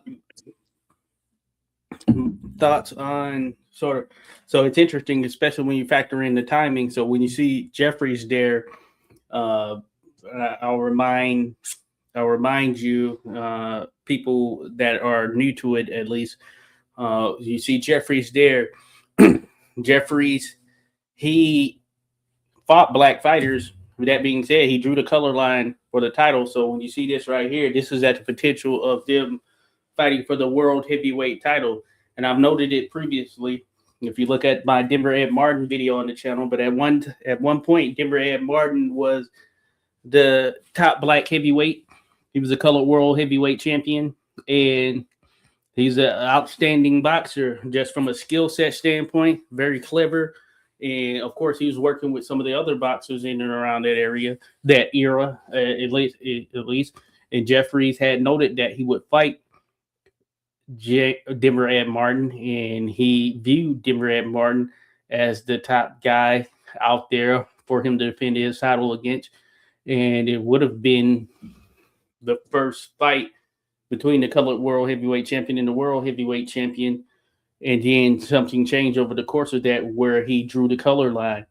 Now, of course, as I've noted before, I'm sure that there were some who got into his ear and he changed his stance, but his stance was not always that he would not fight a fighter of color for the title, because he was going to defend his title against Denver Ed Martin. And I can show you the specific quotes where he's saying such, but he did change that tune and took a harsher tone towards actually fighting a black fighter, especially when it came to Jack Johnson, who would usurp Denver Ed Martin shortly thereafter. So the issue with Denver Ed Martin is that he had a he had a short stint there when he was just on top of his game and probably outside of Jeffries, if not the top, certainly one of the top 2 or 3 heavyweights there in the world. But once he left, I guess you can say this prime, and you know how it is. Some fighters have a shorter prime, which they're on top of their game, which they're at the peak of everything that they can do. Then from the understanding, from how they absorb and take shots. But he was the guy at one particular point, but that was derailed, of course, by Jack Johnson. Then eventually Sam McVay. Denver Ed Martin did beat Sam McVay, folks, just so you know. So he was a top flight type of guy there. But I wanted to note that because Random did mention that Jim Jeffries, yeah, he did end up drawing the color line, and he previously didn't. So that's an interesting thing right there. And we hear the discussions there, Random, of like, oh, how much money can you make with this black fighter taking on this white fighter, or should you, if the white fighter versus white fighter?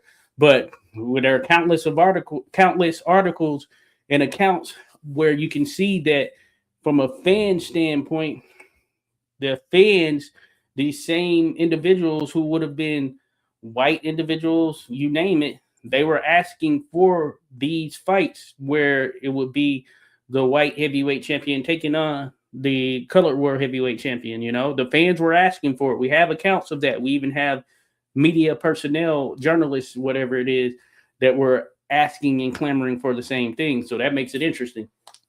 Yeah, and the patrons, they want to bet on it. Yeah. Come on, man. It's fight sport. Not everyone bets, but like that is a major component. It's a thrill. They want their thrill. They want to, even if they're just betting on what they'll read in the newspaper because they don't live in the country or they can't get to the fight, can't afford it, whatever. But yeah, man, people want the fights. They do. And that's so. And as far as who would have won some of these matchups, we don't know. That's why we want to see the fights. You can't assume what's going to happen because the way people line up or certain decisions that are made that are irreversibly damaging to someone's cause, say like Joshua rocking Ruiz, but then trying to come in close and overthrowing his hooks instead of getting out of range, just keep him at the end of his range and just blast him out. Just a subtle mistake, got clocked, couldn't recover. Yeah. You know, you never know what's going to happen. You know, Lennox Lewis didn't go undefeated. You know, people have shock results. It does happen. Oh, yeah. They don't always even get those back sometimes. Yeah. Yeah, sorry to cut you off there, Red, but we talked about that. You noted, like, say Johnson and Jeffries would have fought in 1903. I've said that that's a very interesting one. I don't know who would have won. I could see Jeffries being the favorite there, and I could see a means for me leaning towards Jeffries getting the victory there. Would it have happened? I don't know, but there was a way for Johnson to win as well. So it's very interesting, you know? Yeah, and he had a good amount, still had some weight on him at that point. Johnson wasn't up at that 200-pound plus size yet. So, yeah, Jeffries, that was part of why he was considered the top guy, even with the rival lineage. Because he was a big fella, big bone, too. And so that's always a factor. Like, can the size be overcome? That was the factor with Langford and Johnson. Although in that case, Johnson wasn't a harder hitter than Jeffries. Yeah, he was a better puncher, but he wasn't a harder hitter. Whereas Langford was actually a harder hitter than Johnson, which is crazy to think about with the pounds difference in the size. Gosh. Yeah, and that's another one we've talked about there, Random, in terms of, as a matter of fact, I feel like we had a discussion on it. I can't remember for sure if we had a full discussion on that topic specifically, but we had a discussion on Langford versus Johnson too. And if we haven't, I'll have to look back. Maybe we can do something like that again there, Langford. And I'm pretty sure we were on opposite ends because I still leaned Jack Johnson and you were with Langford. But that being said, I understand that Sam Langford could have very well won that fight if they would have fought that second time. But one of the things is I think some people think that it was just automatic that Langford was going to win. We don't know for certain that he was going to win. In likelihood, he would have got that victory just given where Langford was at that particular time. But that being said, it's not like Jack Johnson was just going to go in there and roll over. You know what I'm saying? Yeah, and the way people in the press wrote, they were very critical. Like they kept a high bar. So the way the press would write about it, they weren't sure either. And same with these other matchups. Like even when there was an advantage now, and with hindsight, we can see clearly. Doesn't mean in the lead up there weren't people who thought maybe a certain fighter had the solution. Like when Stanley Ketchel got the fight with Jack Johnson in 1909, it's like Ketchel was way smaller. He didn't have a lot of finesse. He was a hard hitter for a middleweight, of course, but fighting a heavyweight and without who had all the finesse, we can see now that was a terrible matchup for him. But at the time, they were thrilled for that fight. Especially as, again, not everyone's going to these fights in person. So they're reading about abilities, they're weighing relative to fighters they have seen or do know about. And so like after Johnson had beaten Tommy Burns, the biggest fight to him by the purse offers was a rematch with Tommy Burns. It was a Stanley Ketchel fight and it was a Sam Langford fight. And those are his biggest offers. Oh, yeah. So it's ironic that he would say there's no money in it, or he would imply that at times when it suited him. But that's it. So you think about that. So you've got you just have this undisputed champ. I mean, they didn't talk about it that way because a lot of the white writers just considered that one as the real championship and the colored title to be like a second heavyweight division, the other division, which is why it gets really weird piecing it all together. But yeah, so you have Johnson, but his biggest fights, Tommy Burns had fought as a middleweight. Oh yeah, that's true. And Langford was still a middleweight, or could still make the middleweight limit. And Ketchel was outgrowing middleweight, but he claimed he could still make the middleweight limit. So, it's just interesting. Those were the big money fights, and they weren't booking them because they wanted to see a freak show. They're booking them because by the math of the day, they thought that the speed of Langford and Ketchel might be the answer to Johnson because he was too fast and clever for the big guys. Yeah.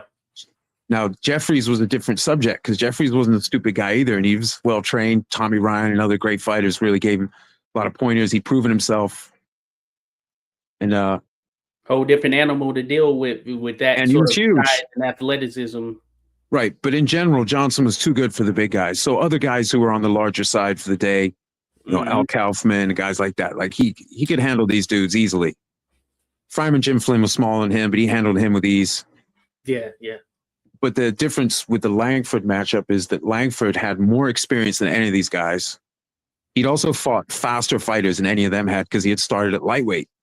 He'd started in the 135-pound class and as an amateur, and then 133 as a pro. So, these 200-pound guys, Langford actually liked fighting bigger guys. They were slower. And he had a great chin. He had good technique, great counters. So for him, the equation actually worked pretty good when he was giving up some size.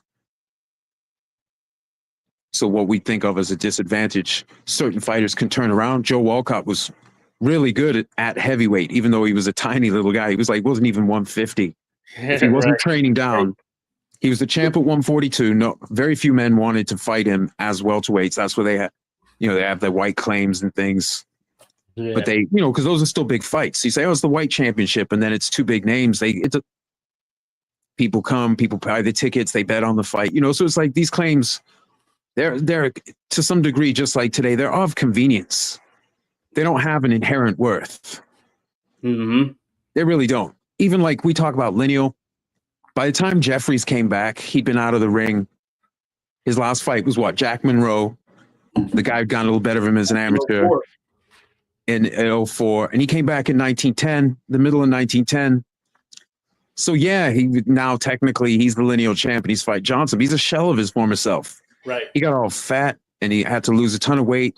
Even though he got in good shape for his age, he wasn't in good shape to fight Jack Johnson. Right. He had to drop 100 over 100 pounds. So that's pretty much what the focus of his camp and everything was, to get down to be able to even fight.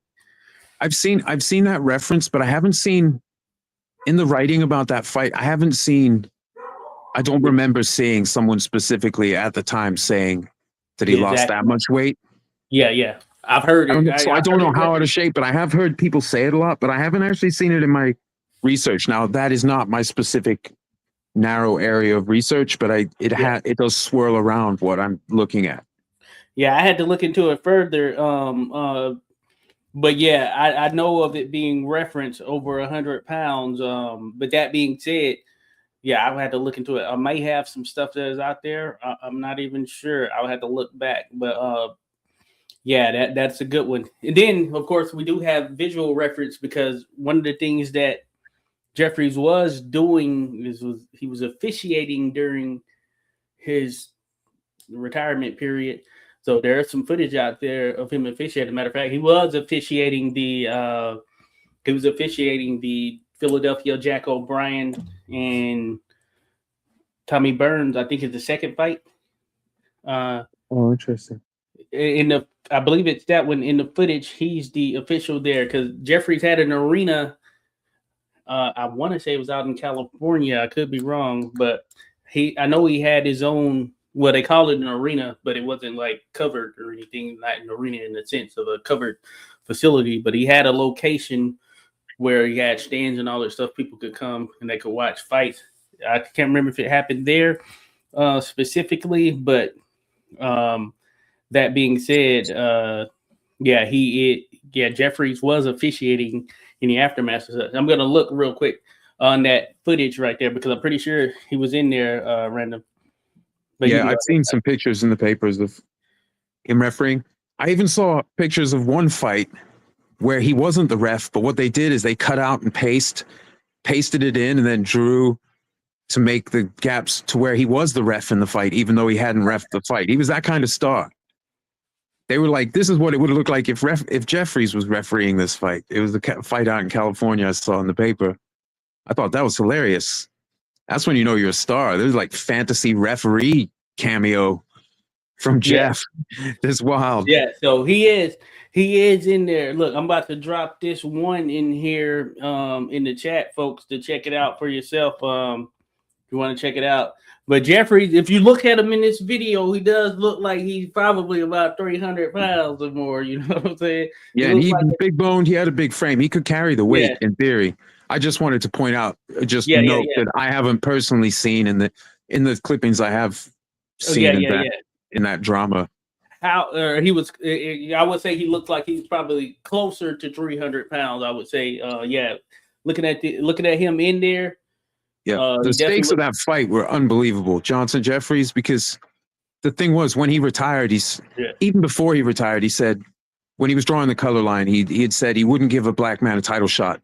The only way you could see him fighting for the title against the black man is if somehow a black guy ended up with the title and he was coming back to take it back for the white man, which what he ended up trying to do. Now immediately, but like the press wouldn't let it go. So like Jeffries was held in such high esteem again, because, it's not the TV things. You don't see him on TV and be like, dang, Jeff, you getting big over there, dude. You don't even look like yourself. So people didn't have today's calibration about how easily you can get way out of shape. So like people still really thought he could do it all those years later. Yeah, right. And the biggest thing that could have happened, I'm sorry, I should have mentioned for Johnson, the biggest fight for him, of course, when he won the title, when he took Tommy Burns part of the championship, was the Jeffries fight. Now, Jeffries initially said he wasn't coming back. Then he changed his tune, money talks. But a lot of money being thrown at you. He said he wouldn't fight. He wasn't coming back. But he was probably just starting to get in shape because he knew it was this huge fight. It wasn't going to go away, even though it had been years. The end of 1908, and he retired. His last fight was in 04. But again, just like with Fury, took some time off, right? Yep. And you can make an argument that lineal thing he's not the same guy when he comes back after all that. Yeah, and but people still count it. So soon, in like May or something, April. Say that again. He's about to come back again here in May or April, but that's another story there. Fury, that is. Right. But so the whole idea of the lineal, the Jeffries Johnson fight was a huge deal, huge money fight, right? Gigantic cultural event. Even when Jeffries announced his return, he went on a tour, like a just I'm back tour, meeting people and getting advice from fighters and just being greeted like he was a real hero. Mhm. So when he, Mhm. it was that kind of a big deal. It was like a sensational event, but it wasn't the hardest matchup for Johnson. Oh yeah, It just wasn't. yeah. Very interesting. Shout out to my man Dan the Man, Bookham Dan. I thought it said Broken Dan here earlier there, Dan. Shout out to Dan. Yeah, it was a tough task there. Yeah, we know that. Yeah, you dropping all of that weight coming back in prime. Dan says in prime, Jeffrey would destroy Johnson. Ask Mike Tyson, who knows 100 times more than any of us. Hey, interesting, Dan. I don't know. Interesting. I will say that's certainly an opinion right there, Dan. Uh, I've said that I don't know who would have won had they fought in 1903, but I could argue leaning Jeffries in some capacity. That being said, I don't know there, Dan. It would be interesting. I don't know if he would destroy him. I don't know that he would destroy him. I think it would be an interesting contest there for sure. And I think if you take like Johnson at his best versus Jeffries at his best, man, that's a 50-50 matchup, depending on the circumstances, at least. Yeah, it's worth noting like Jeffries was good at getting in while protected. He didn't just have a good chin; he had a nice shell. He was kind of hard to get in there. Use that arm extended, like Tommy Ryan helped hook him up with that technique. But Johnson was an easy guy to get inside on or to land on. He was famously not so, and that got more Yeah, and more pronounced as his career went on. So there is a point at which Johnson maybe has less experience and his size hasn't. The difference yeah, is enough that Jeffries has an advantage in the fight, but that doesn't mean he can get in and land. Even if he can bully him around, he can still get picked apart on points.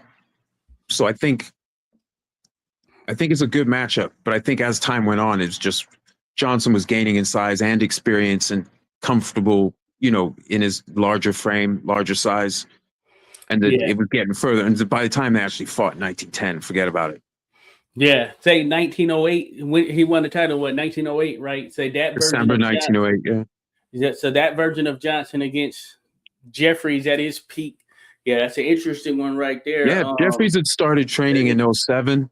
And then right after, like, say, instead of the Langford Johnson booking for May of 1909, say that was Johnson Jeffries, Oh with yeah, that much time out of the ring. But if he had started that that much thing would have been sooner, slightly. maybe it would have been a little closer. But I just think it was that Jeffries may not have been clever enough to use his physical advantages enough.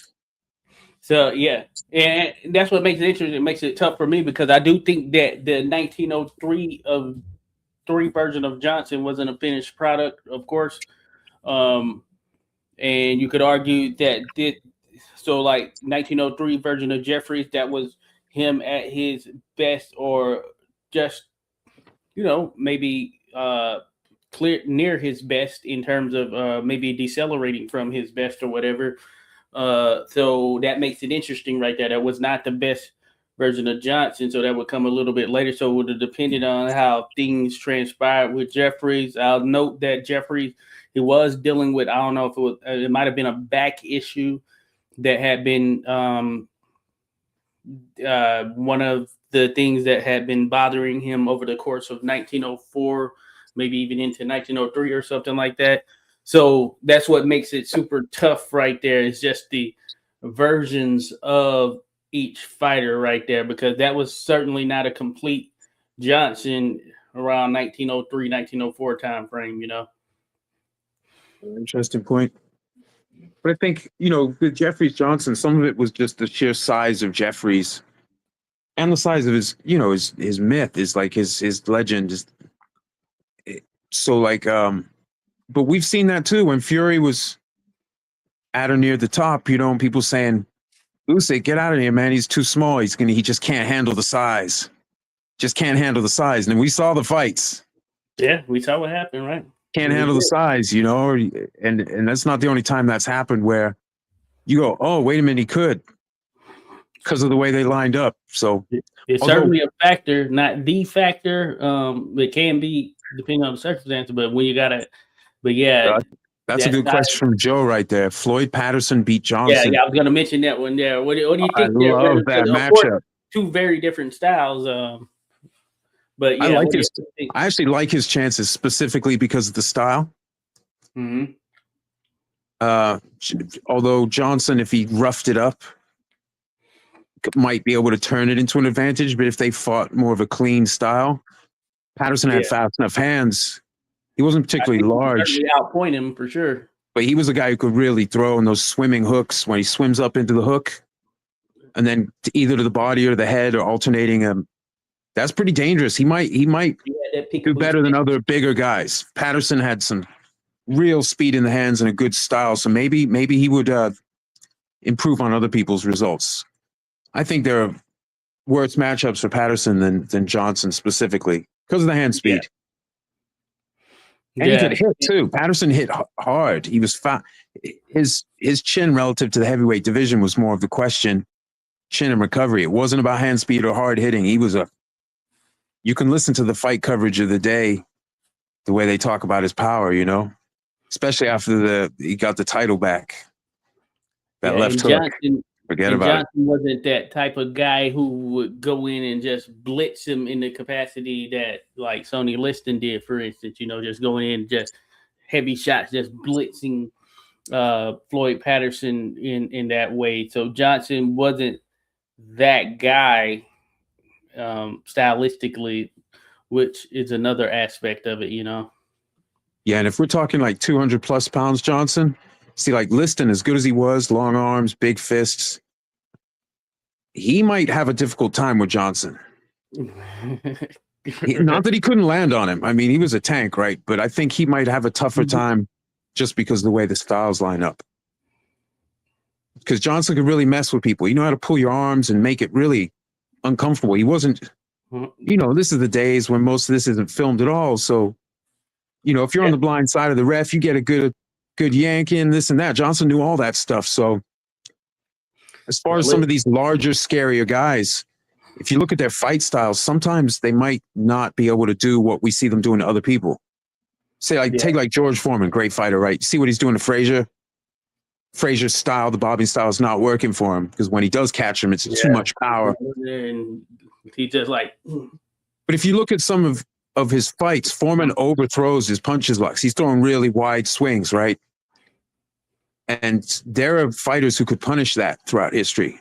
Johnson is one of those guys. Now, Johnson would be the smaller man, and obviously that's some crazy power. But if you're talking about someone who can punish people who are a little wild, Jack Johnson was that guy. And so I think some of these matchups for him, he actually lines up pretty good with some of the large guys. Yeah. The scary guys because he's smarter than they are. He's cooler headed. And he's enjoying himself in there. He's not getting the same amount of anger, adrenaline dumps, and all that stuff. Cool as a cucumber. Or when he did get a little flustered after Ketchel knocked him down, he just smashed him instantly. So that's a dynamic there, Random. So, and I know we've talked about it before. As a matter of fact, you pointed it out, I'm sure, before, in terms of the footage we have of Johnson. Johnson is footage of him, I believe, when he had the title, right? That's all the footage, right? Just title related footage, right? We don't have like earlier footage of Johnson, and therefore the version of Johnson we do see in a lot of that footage and all of that stuff is a guy who, if it's a slower paced fight, of course, that's his strong suit right there, and he's gonna, get in there, kind of just wear you down. He's not gonna overextend himself throwing any unnecessary punches. If it seems like you're getting an opportunity to try and get something in, he's gonna tie you up and he's gonna stop you from being able to do anything. Then he might put you off there, then go to the same thing. He'll work around with you a little bit. Then as soon as you try to get some offense off, he's gonna grab you, sort of nullify that. Now I know what I've read, I'm sure what you've read as well. Yeah, there are Johnson. He had some other iterations of himself as a fighter, but what we have on footage is this sort of version that I was describing, and it would be interesting, to have seen him. This is where I think we would have most benefited from seeing him against a guy like Sam Langford if he would have fought Langford, because we've seen Langford, we've seen how Langford stalks and cuts off the ring. So I think it would have forced us to see a version of Johnson that was probably at the peak of his senses in terms of, okay, I know what's in front of me, so I'm gonna have to operate a little bit differently. You know what I'm saying? Yeah, definitely Langford Johnson, especially because Langford was a guy that you didn't want to just come and bang out with. Right. We see it in some of the footage that survived of Langford. Jim Flynn was particularly hard nosed, and he was a little bigger than Langford rather than getting schooled by Johnson was bigger than him. But Flynn got inside. Langford took all that stuff, landed some vicious stuff inside. But we see in like the Bill Lang footage Yeah. where Lang tries to mix it up. Langford's just right there banging. He's like, I can take anything you can throw from this range, and I have these long arms, so we have the same reach, and I hit harder because he's got a bigger chest and shoulders than these heavyweights, even though he can still train down to middleweight or later when he's a light heavyweight.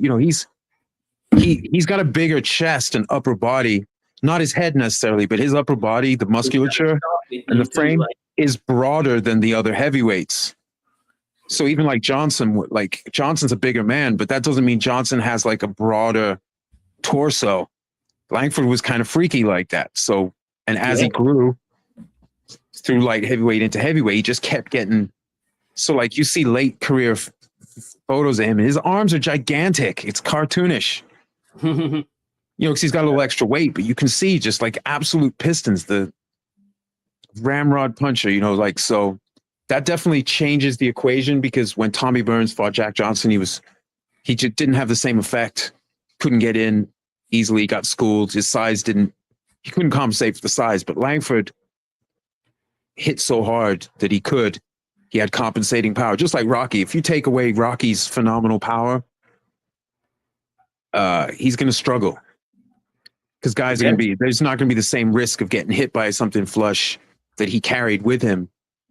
And that's a danger that makes people take account for. You don't fight him the same way you fight other guys. Langford was like that. Dempsey was like that at a point in his career. Mm-hmm. Yeah. Like the big guys had struggled with him. Fred Fulton and Willard, they didn't just struggle, they got demolished. Yeah, right.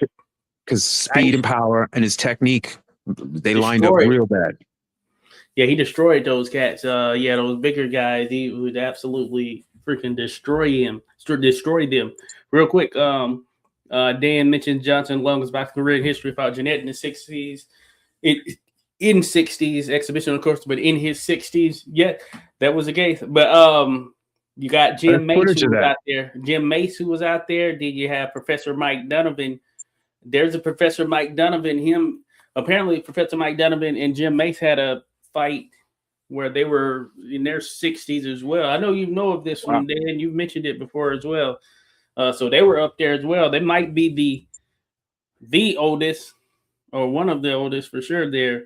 Just thinking about it from a legitimacy standpoint, Professor Mike Donovan and Jim Mace. I want to say, I can't remember who was older. Maybe Mace had a year or so, somewhere around there though. But I know you recall them there, Dan.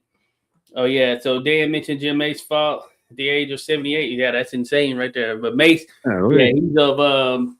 he's of that old school lineage, going back to the bare knuckle style. And he's like, and I was mentioning earlier, I had made the comment of Charlie Mitchell being built a particular type of way, sort of the vein of a Jim Mace, who was a guy who was really kind of middleweight, and then ultimately he would end up fighting heavyweights and became heavyweight champion. He was a middleweight champion in the bare knuckle world and heavyweight champion, but he's not like a huge guy, just a guy that was, built for, taking out these bigger opponents or whatnot. And in the case of Mace, of course, his stuff was built on that rugged fighting style, his power, and his ability to take out his opponents and all of that stuff. So true legend of the sport right there for sure.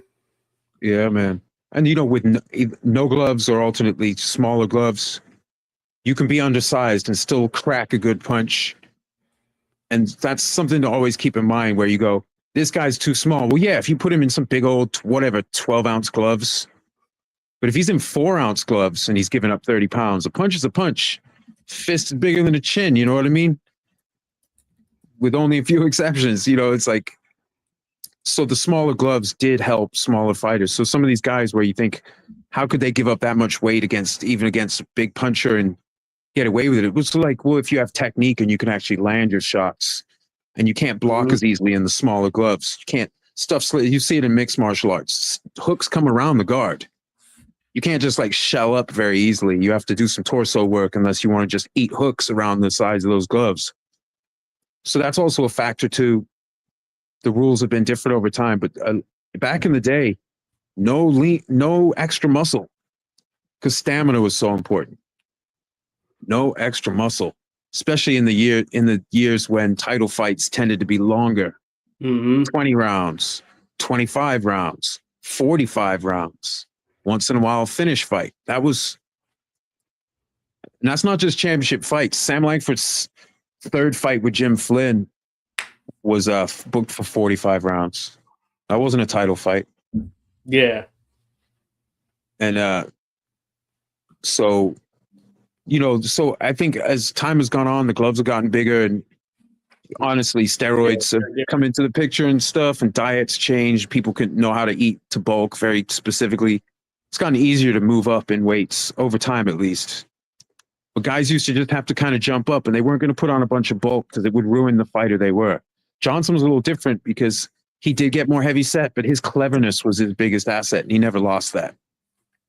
Yeah, and you know, with Johnson also, because you mentioned the gloves, I think that would alter certain things stylistically for him as well, because he's used to having the thumb loose, you know, on the gloves or whatever, even when they were a little bit bigger, like maybe his training gloves and all this stuff. But he fought in a world where you got the like 4 to 6 ounce or whatever, and he's fought in a world where you have some that had more padding on them. But that being said, the thumb was loose, so he can operate a little bit differently if he had to adjust. Of course, he's smart enough that he would be the type to adjust to not being able to have that mobility in his thumbs or whatnot. But that being said, those are all the types of things that factor in, which makes it astonishing, challenging, and all the more interesting when you're looking at some of these potential fantasy fights and all of that stuff. Yeah, and the way that styles interacts probably different with the different versions of the rule set and equipment. Yeah. Maybe the general patterns hold, but certainly the factors are different, especially the smaller gloves where, so like if you take Langford, famously hard punching, you put him in larger gloves, yeah, he's still going to crack a good punch, but yeah, he didn't ruin his hands. You know, he was a point of the chin kind of puncher. Like he was pretty precise. He wanted to preserve his hands. He got that good advice from, I think, George Byers, you know, hit him on the point of the chin when you can, you know, to get him right out of there. And so maybe in the larger gloves, distributing the pounds per square inch out a little bit. Maybe it's different for him, but in his own day, with that equipment, it was something scary. Same with Bob Fitzsimmons. Right. Who knows what he'd be doing in 12-ounce gloves, but he wasn't fighting in 12-ounce gloves that I'm aware of. Maybe some of the exhibitions, but his fights. Likely going to be some 4 ounces or something like that. So just think about that, you know what I'm saying? Not even from how you're receiving it, but how you're delivering it as well. But yeah, man, that's some serious stuff, you know? Yeah, and when the Australian promoter, Hugh McIntosh, when he opened the club in the Olympia Club in London, I think it opened in 1910, but Langford fought there in 1911. You know, he was using 6-ounce gloves instead of the 4-ounce that the National Sporting Club had been using in London. And they were saying in the papers, oh, it's going to be less knockouts. And it did work out that way. And that's going from 4 to 6. That's not a big jump compared to today in glove size. But it did make a difference. Yeah. They knew it. They noted it. So that is definitely something to think about, that today being super enormous is really a benefit because these gloves are big. That means your guard can be impenetrable if you're big enough virtually. So you're just exchanging on the guard and you're like, well, I'm bigger, I'll wear you down. that wasn't always possible, quite that style. So I think, yeah, being bigger is more of an advantage now. Whereas you go back far enough, being bigger means you're less mobile, and those little gloves will get around, especially if you allow kidney punches. Oh yeah, You definitely. melt some guys down, and the years before that was banned. Big guy or not, no one likes getting punched in the kidney. And if you're not mobile and the other guy is, he's going to target these sensitive areas. Fitzsimmons had some favorite targets. And in those small gloves, he could put the precision on there. And yeah, so it's definitely a different era. But Johnson was so clever. I think he would do well in any era. Yeah, no, I'm with you. I think so as well. Hey, Dan mentions Langford had huge shoulders and super long arms, gave him leverage. So yeah, that's a good point. You brought this up there, random. But when you think about some of these fighters, yeah, everything wasn't created equal, and I think that's what makes it so great because you have different body variations. You think about Sonny Liston, who we were mentioning. He's about 6'1", 6'2" ish, really 6'1" ish, but he had an 84-inch reach. You think about him. You think about a guy like Deontay Wilder, who's 6'7", he has like an 85-inch reach, right? Or 84, 85-inch reach. So just think about Sonny Liston, just think about those variations. But there is a little training footage out there where you see Langford, he's messing around, he's pushing guys around there with one hand, just kind of doing this number right here, and you get to see him. Proportionally speaking, yeah, he was a solidly thick guy, right? So I think that stuff factors in when you think about it, and also random. And that's one of the things when you think about some of the greatest of all time, and especially when you get down to thinking about the greatest and all of that stuff. He started at a very low weight relative to what people think, and then he was able to put on the right size, and he wasn't the biggest, but he packed enough of a punch that he can knock out these bigger guys who were associated with his era or whatever it may be. Yeah, he just had a specific confluence of events where this clever, tough, incredibly tough guy could already take care of himself before he even got in the ring. Got all this experience in a rich Boston scene, the New England area, and then as he grew, because he started young, as he grew into adulthood, he grew into a triangle of muscle. But he had so much experience, and again, he's incredibly tough. He had a good manager.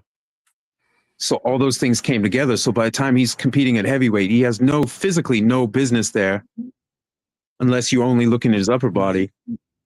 But he has the technique, he has the power, and he has the physique to just throw destruction. There's some famous photos of Joe Louis and Sam Langford when Louis was chasing the title, and you can see Langford's older, but the width of his body, it looks like a cartoon. He's much shorter than him, but you can see the width of his body. You can just kind of realize that under there is the frame that was absolutely terrifying to people, and even to the point where people would question whether or not he was heavier than he was saying he was, because they see him in person without a shirt on. They're just like, there's no way you're that light. But of course, if you go to the gym, you see the shorter guys who are real wide. They don't look that small in the gym because you're seeing the top of their shoulders. You're seeing this endless plains of muscle. He was a little bit like that, except he was right. at his best. He was still pretty trim, but he had a terrifying physique, and he knew, like one of your listeners was saying, long arms, big shoulders, long arms, and just a wide, big old cavernous chest. And that's a recipe for punching power. Especially when you multiply it by experience of having fought great fighters at the lower weights, right?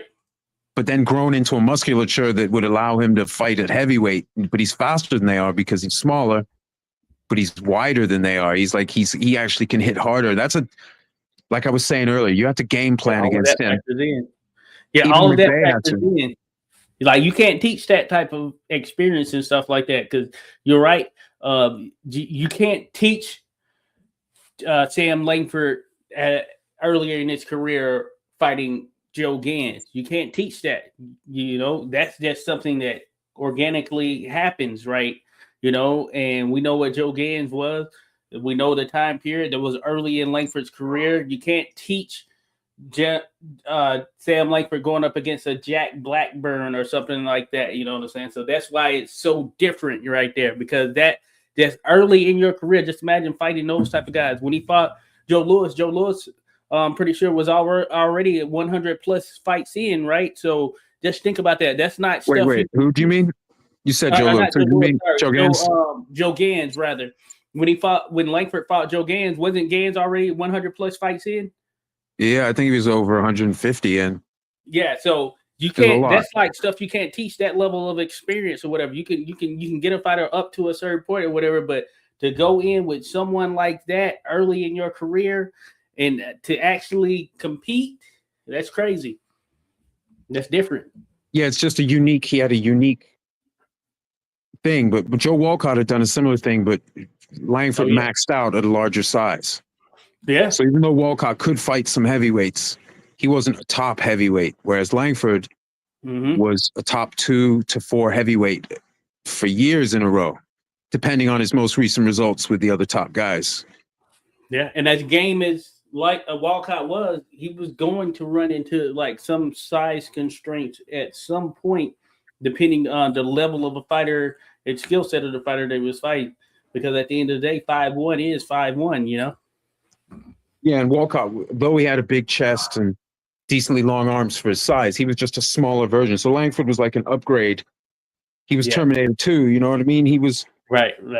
and so, Good way but of putting it. there was precedent for smaller fighters moving up, including Tommy Burns. Well, Marvin Hart, who Tommy Burns took the second iteration of the title from, they both graduated into that class. Hmm. So Langford wasn't alone. It's just that he was in a rich era, and he fought his 2 greatest rivals 29 times between the two of them Insane to across their think about careers. that And number. then had Just other rivalries too. It's just a lot of those rivalries weren't competitive. Like with Jim Barry, where the best he ever got with Langford was a draw, mostly losses. oh So yeah. then it was a rivalry. Barry was a tough cookie, but And that, people aren't gonna know about Jim, you know? yeah, he was a tough one. So Langford had other rivalries, but his 2 greatest rivals to him, Joe Jeanette, Sam McVeigh, 29 fights between the pair of them. That's a whole career of fights today against a pair of Hall of Fame heavyweights. So that's what Hmm. sets Langford apart is he walked the walk. Because they were all being shut out, it just worked out that the biggest fights he could get were against these great fighters. And so, it's not like he was like, I want to do this. He wanted to fight Johnson. He wanted the crack of that title. But what he ended up doing was, yeah, exactly, Dan. Jim Barry was a tough cookie. Right. You had And he was guys even like able to that. knock Langford down in a couple of their fights. So it wasn't like he wasn't a scrub. It's just that Langford was a really tough puzzle and a little bit too tough for Barry. Right. Battling Jim Johnson's another one. Tough guy. Fought a tremendous dozens of fights against Hall of Fame heavyweights, but like he just couldn't get past Langford. He could draw with him and mostly lost. But Yeah, sometimes the records they can misconstrue things, but some of these guys, yeah, even though they had a lot of losses, you got to look at who they were in with and how much does the how much do you weigh loss to a Sam Langford versus just any run of the mill person? You know what I'm saying? So those are the types of things you got to think about when you see these guys with these losses because hey, there's always going to be a runner up and then those beyond that, you know, because everybody can't get to the throne right there. So you're going to have a lot of guys who are fighting around that era, taking on such tough competition. And we can do comparables here in this modern time. So when you think about a guy like Jim Barry or whatever, Iron Haig or something like that, they're not names that many are going to notice or remember given the time frame that it's passed or whatever. But these are tough guys who their living was fighting. So think about that. They were fighting for a living. yeah, and actually, while we're on the cut line business, so then we have Iron Haig's interesting. So Gunnar Moir, who was the English heavyweight champ prior Oh yeah, to him, didn't want to fight Langford. Langford had been there in 1907. He didn't want any. Gunner. Yep. Beat a common opponent, Tiger Smith, a Welsh guy from who was in the army, the Indian Army or British Army in India. But he beat him, but Gunnar didn't want it. But then Gunnar lost to Iron Haig, who did agree to fight Langford in May 1909, it was a replacement fight for Johnson. So credit to him for not drawing the color line. But the day after the fight, he did then draw the color line, claiming that it basically, not copying his language, but to paraphrase him, the black guys, their heads were too hard. Because I guess one of his hands was twice its former size the next day when they met to settle the money. But he drew the line, but he didn't draw it up front. It was after the fact. So that counts for something too. There's another version of the color line for y'all folks. No, actually, Willie Lewis did that as well. Willie Lewis fought Langford in February of 1904 when he was a prospect. But after that, he drew the color line. The papers, I saw them note that. Interesting. Langford basically punched him across the line. I'm surprised right there because Willie Lewis, he's a tough, he was a hell of a fighter, very tough fighter, would be world champion in pretty much any era, any other era, but he was just in an era of tough competition, Yeah, good fighter. But when he lost to Langford, he was more of a prospect. Yeah. He'd already had a couple setbacks, but I saw in the paper later where he didn't want the fight. And they were saying, well, he didn't draw the line before. There are lots of interesting instances like that where, like Tommy Sullivan, who's from Lawrence, Massachusetts, I believe, who Langford fought. He turned down a Langford fight, but then he took him short notice when he was supposed to fight Jack Blackburn. Blackburn took ill, Langford stepped in, and then he lost badly to him, got beat up. And so the color line was situational. And sometimes the same guy has a lot of different positions on the matter. It's out of convenience. There's no principle involved other than self-interest. There's nothing noble about it. Similar thing happened. I was mentioning Peter Jackson earlier. So there's this guy, Joe McAuliffe, Mission Boy Joe McAuliffe. He was he had drew the color line, said, he wasn't gonna fight a black fighter, and then they gave him enough money. He changed his mind. He fought Peter Jackson. He got stopped. But ultimately he took the fight. They offered him enough money. He was like, hey, you know what? I'll take it. You know what I'm saying? So sometimes, you had those instances. If it's convenient for you, okay, but enough money, they could change change the thought process, I would say. Yeah, and Jimmy Britt, the California lightweight I'd mentioned, he wasn't even the champ. He was the rival claimant, but he was drawing the color line on Gans at first. Which is wow. Jimmy Britt, and he's a super tough fighter with an amazingly tough career. He wasn't even champion. He's drawing the line, and right. So it's interesting how the different versions of this thing, different versions of the excuses. And check that video out, folks, if you haven't. But Random and I, we did a discussion on Jimmy Britt. Jimmy Britt, hell of a resume right there for a fighter. He didn't have.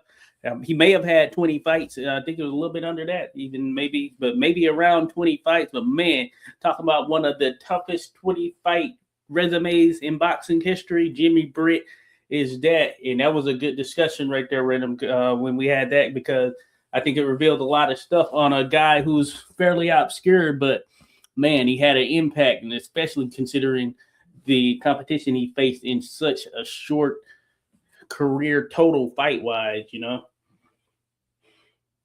Yeah, his career more mirrors like a modern career. And he actually had a short, I think he was only an amateur for like a year. Yeah, like Lomachenko.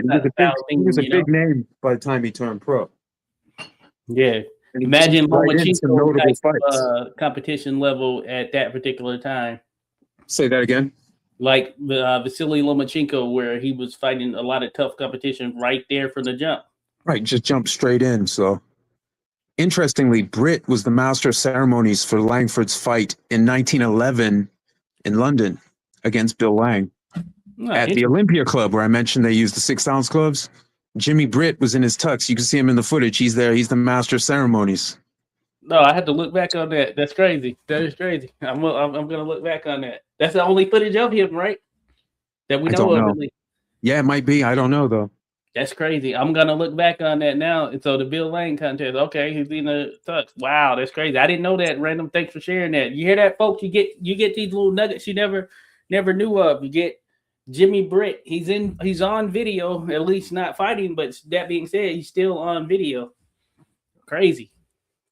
Yeah, and we mentioned our last show talking about hand wraps, and you can see in the footage of that, Bill Lang comes in the ring, takes a look at his gloves. I think they shake hands first, Oh but yeah. they take a look at the gloves, man. But speaking of the color line, so Langford in his prime, he was trained by George Byers and Bob Armstrong, both of whom had held the heavyweight color championship. And Bob Armstrong was one of the trainers for James J. Jeffries' return fight when he came back against Johnson in 1910. So Oh yeah. sometimes these guys, they were in the mix. They just couldn't get the actual fights for themselves. But as training partners and coaches and things, some of these guys were very important. Yeah, and that's funny. There's some post-fight career footage. Shout out to Fight Films, a guy Carl Weingarten. He's got that footage of Gunboat Smith sparring with Bob Armstrong. Armstrong, of course, this is more trainer phase Armstrong, post fight career Armstrong, but it's pretty insane to be able to even see it. You know what I'm saying? Yeah, exactly. Insane stuff. At random, we've been going 2 hours 15 minutes. Hey, man, this has been a great discussion right there. Maybe we'll have to wrap this thing up right here, random, because I know you have, Yeah, I got work. I got to be in the office super early. Let's call it. But this was a good time, man. I appreciate you having me on. Oh yeah, no, this is great, random. Hey, it's always a pleasure having you on. Real quick, Dan mentions I think he lost sight to Red Brick out West Fighter. Oh yeah, got you there, Dan. Dan mentioned Jim Mace taught Fitzsimmons. Yes, indeed. But Fitzsimmons got discovered for fighting in, I believe it was 2 tournaments of Jim Mace's, but certainly in that first tournament with Jim Mace, Fitz was discovered, and from there, I guess you could say the rest is history. But no, that's good stuff there. Dan mentioned out west, especially San Francisco. A lot of fights not recorded, and lots of exhibition made more money that way. Britt, Corbett, Jeffries. Oh yeah, no doubt. So yeah, so much stuff that probably wasn't recorded there for sure, and that could be its own thing.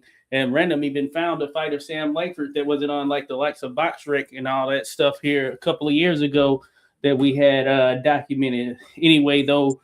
Random, man, this has been a hell of a discussion there, Random. Now I would be remiss if I didn't, in closing, ask about how things are going. I know you, and I want you to mention, of course, so the people know you are working on a book that will feature none other than the man who came up in this, Sam Langford. Yeah, just working on his rise to prominence, his rise through the weights, and it's going well. I'm just still filling in, making sure I got all the quotes typed in that I intend to use, connecting the quotes largely. Mm-hmm.